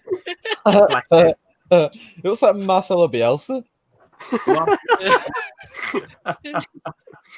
Yeah. Go on. Loffa Tegui. There's two Ranieris on there. There's an older one and there's one towards the end as well. One of them looks like the guy from Toy Story 2 who just like, try to sell everybody a child toys. Yeah. Rafa Benitez look alike. Yeah. There we go. There's Suso. AC Milan fans will be crying that he's won the Europa League, something that they can't even get into. Oh, look at going back for a smoochie on there. Oh, tonguing. There's Fernando. Now this is definitely not. That's not right. That I just want to hug it. Bernardo's put, by the way, Paul Heyman. Haven't heard that name in a while. He has as well. In WWE. Oh, dear. A bit, Bernardo. A bit. Not as much as he used to be. He's backstage. No, didn't he get sacked from running Raw? He's not even got to trophy. He's in 31. Whoever that is. Goodell's going to whip his. He goes to that side, but fair play to him. I mean, you're going to see in a second, but Bruno needs to stop snogging the trophy there. It went in for seconds. I hate that if you're an Inter player, you have to sit and watch them lift the trophy. Like, just go back into the changing rooms. Oh, we got Kunde as well. Why are they all kissing it? Please put it on your head. Chop it. Chop the trophy, Koundé. Chop it with the karate. Jesus Navas, which it's a shame. Obviously, I'm guessing Benega's. This is boring. Why don't we have someone like Pogba running out pitch dabbing with it? Jesus Navas is going to be lifting it. Because you got knocked out in the semi-finals, Kieran. Well, we should have Pogba run to pitch and start dabbing with it, or Lingard start milling. And I'll just put COVID trophy kisses. Yeah. Again, I don't think that's social distancing. You're just kissing each other, really. Lips in the trophy. Well, I'm surprised here that Jesus Navas and Benega. Oh, that's cute. I'd assume Benega's going to be like, you see his lovely eyes when he cries. Oh, they're going for it, both of them. I think I'd have thought both of them would. There's Escudero. Oh, look at Benega. There he is. When he sat down. I can't stand him. Dino Karaoke. You've done nothing and you're celebrating with a trophy. And here he is. Jesus Navas. Oh, they're all celebrating. That's a bit rude. This is, in my opinion, he's got to get out Benega. Get Benega to lift it with you. I won't give a shit. I'd punch Benega in the face. You're leaving us. Drop it. I think he has actually asked him to lift it with him, and he said no. Drop it. Drop it. They're not even on the stand. Lovely to see. Sevilla, the winners. Oh, you can't ask him to. Don't ask him to move away. Campos weren't giving a shit. No, I mean, it's such a lovely moment. Oh, he's lost. He's so small. I've lost him. Oh, whoa!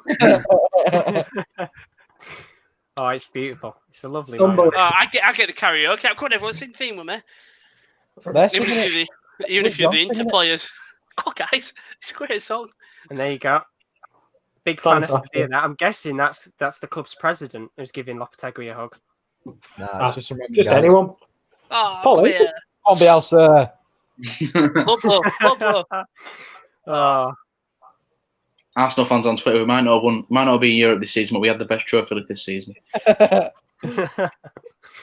And there we go. I mean, there's a couple of I'm guessing some of the staff, family members. Can't be family members, surely. Got to be staff. I don't think like board members. Well, I wonder if Spurs can pull it off next. Obviously, the Europa League next season. Not holding my breath. They probably have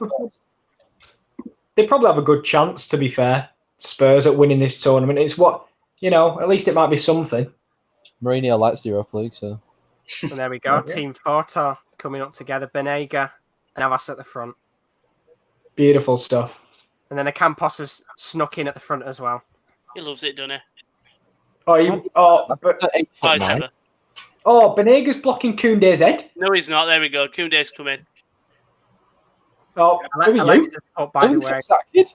Ericsson loses the Champions League and Europa final in consecutive seasons. You can't take the man out of Spurs, but never the Spurs out of the man. I don't think we've seen it before. When Liverpool won the Champions League in 2005, they were on a team photo, and some random scouts just run onto the pitch, some training gear on, and he's going mental. They're taking a photo to the side, going absolutely mental. And he's going away. Oh, it's beautiful. But there we go. I mean, it's fantastic to see. You'll see in a second, slow motion lift of the trophy. It's great to see, and a fantastic night overall. I mean, not the most interesting second half in the world, but overall, Sevilla, sixth trophy. Fantastic. Fair play to and but now just put ice cold Alexa. Lol. Well, what a fantastic night. It's been a great game, and we've still got more stuff to come, of course, over the next couple of weeks and months. Sunday night, you don't want to miss it. I got it right this time. Get in. The Champions League final between Paris Saint-Germain and FC Bayern. What a game this is going to be. Hopefully there's going to be goals. Hopefully there'll be finally penalties, or else we'll have gone through an entire run without a single penalty shootout, which would be a real shame. But you never know what's going to happen. That's Sunday night. We'll be live again at 7:30, 8 o'clock. Hopefully everybody will be here for that, of course. It'll be a fantastic match. And then, of course, other things to look out for in the near future as well. Next week, next Saturday, Arsenal take on Liverpool in the Community Shield. On the 3rd to the 8th of September, the UEFA Nations League is back. It was a fantastic tournament last time. Will it live up to the hype again? Germany, Spain, Netherlands, Italy, 2 of the standout fixtures. Of course, now we know Sevilla are in the UEFA Super Cup, which is on the 24th of September. Kick-off at 8 o'clock, will be live at 7 for that one. Of course, is it going to be Bayern or PSG? They'll be taking on there. And then, of course, the 8th of October, Euro 2020 playoff semi-finals. That should be all fun and games, with the finals of those games in November. So just have a quick look at the chat. Alexis put, there is an even better story about the team photo. The stewards would not let Morientes, Mella and Warnock on the pitch because they were out of the squad and off the bench. And the lad that came in the team photo also hijacked Carragher's post-match interview as well. Yeah, he did. I remember he run up and just started shouting random words that no one ever knew because it's Scouse. But yeah, he was loving it, that young kid, wasn't he? Oh, bless him. But there we go. Big thank you to all of you for joining us tonight. Thank you, Will, first time on our watch-alongs this season in terms of the Champions League of the Europa League. And thank you, of course, to the regulars, Kieran L, Kira D, and Rowan. Thank you very much. Thank you very much, Josh. Thank you very much. We'll be back on Sunday for the Champions League final, but tonight it's Sevilla's night. Thank you very much for watching. Good night.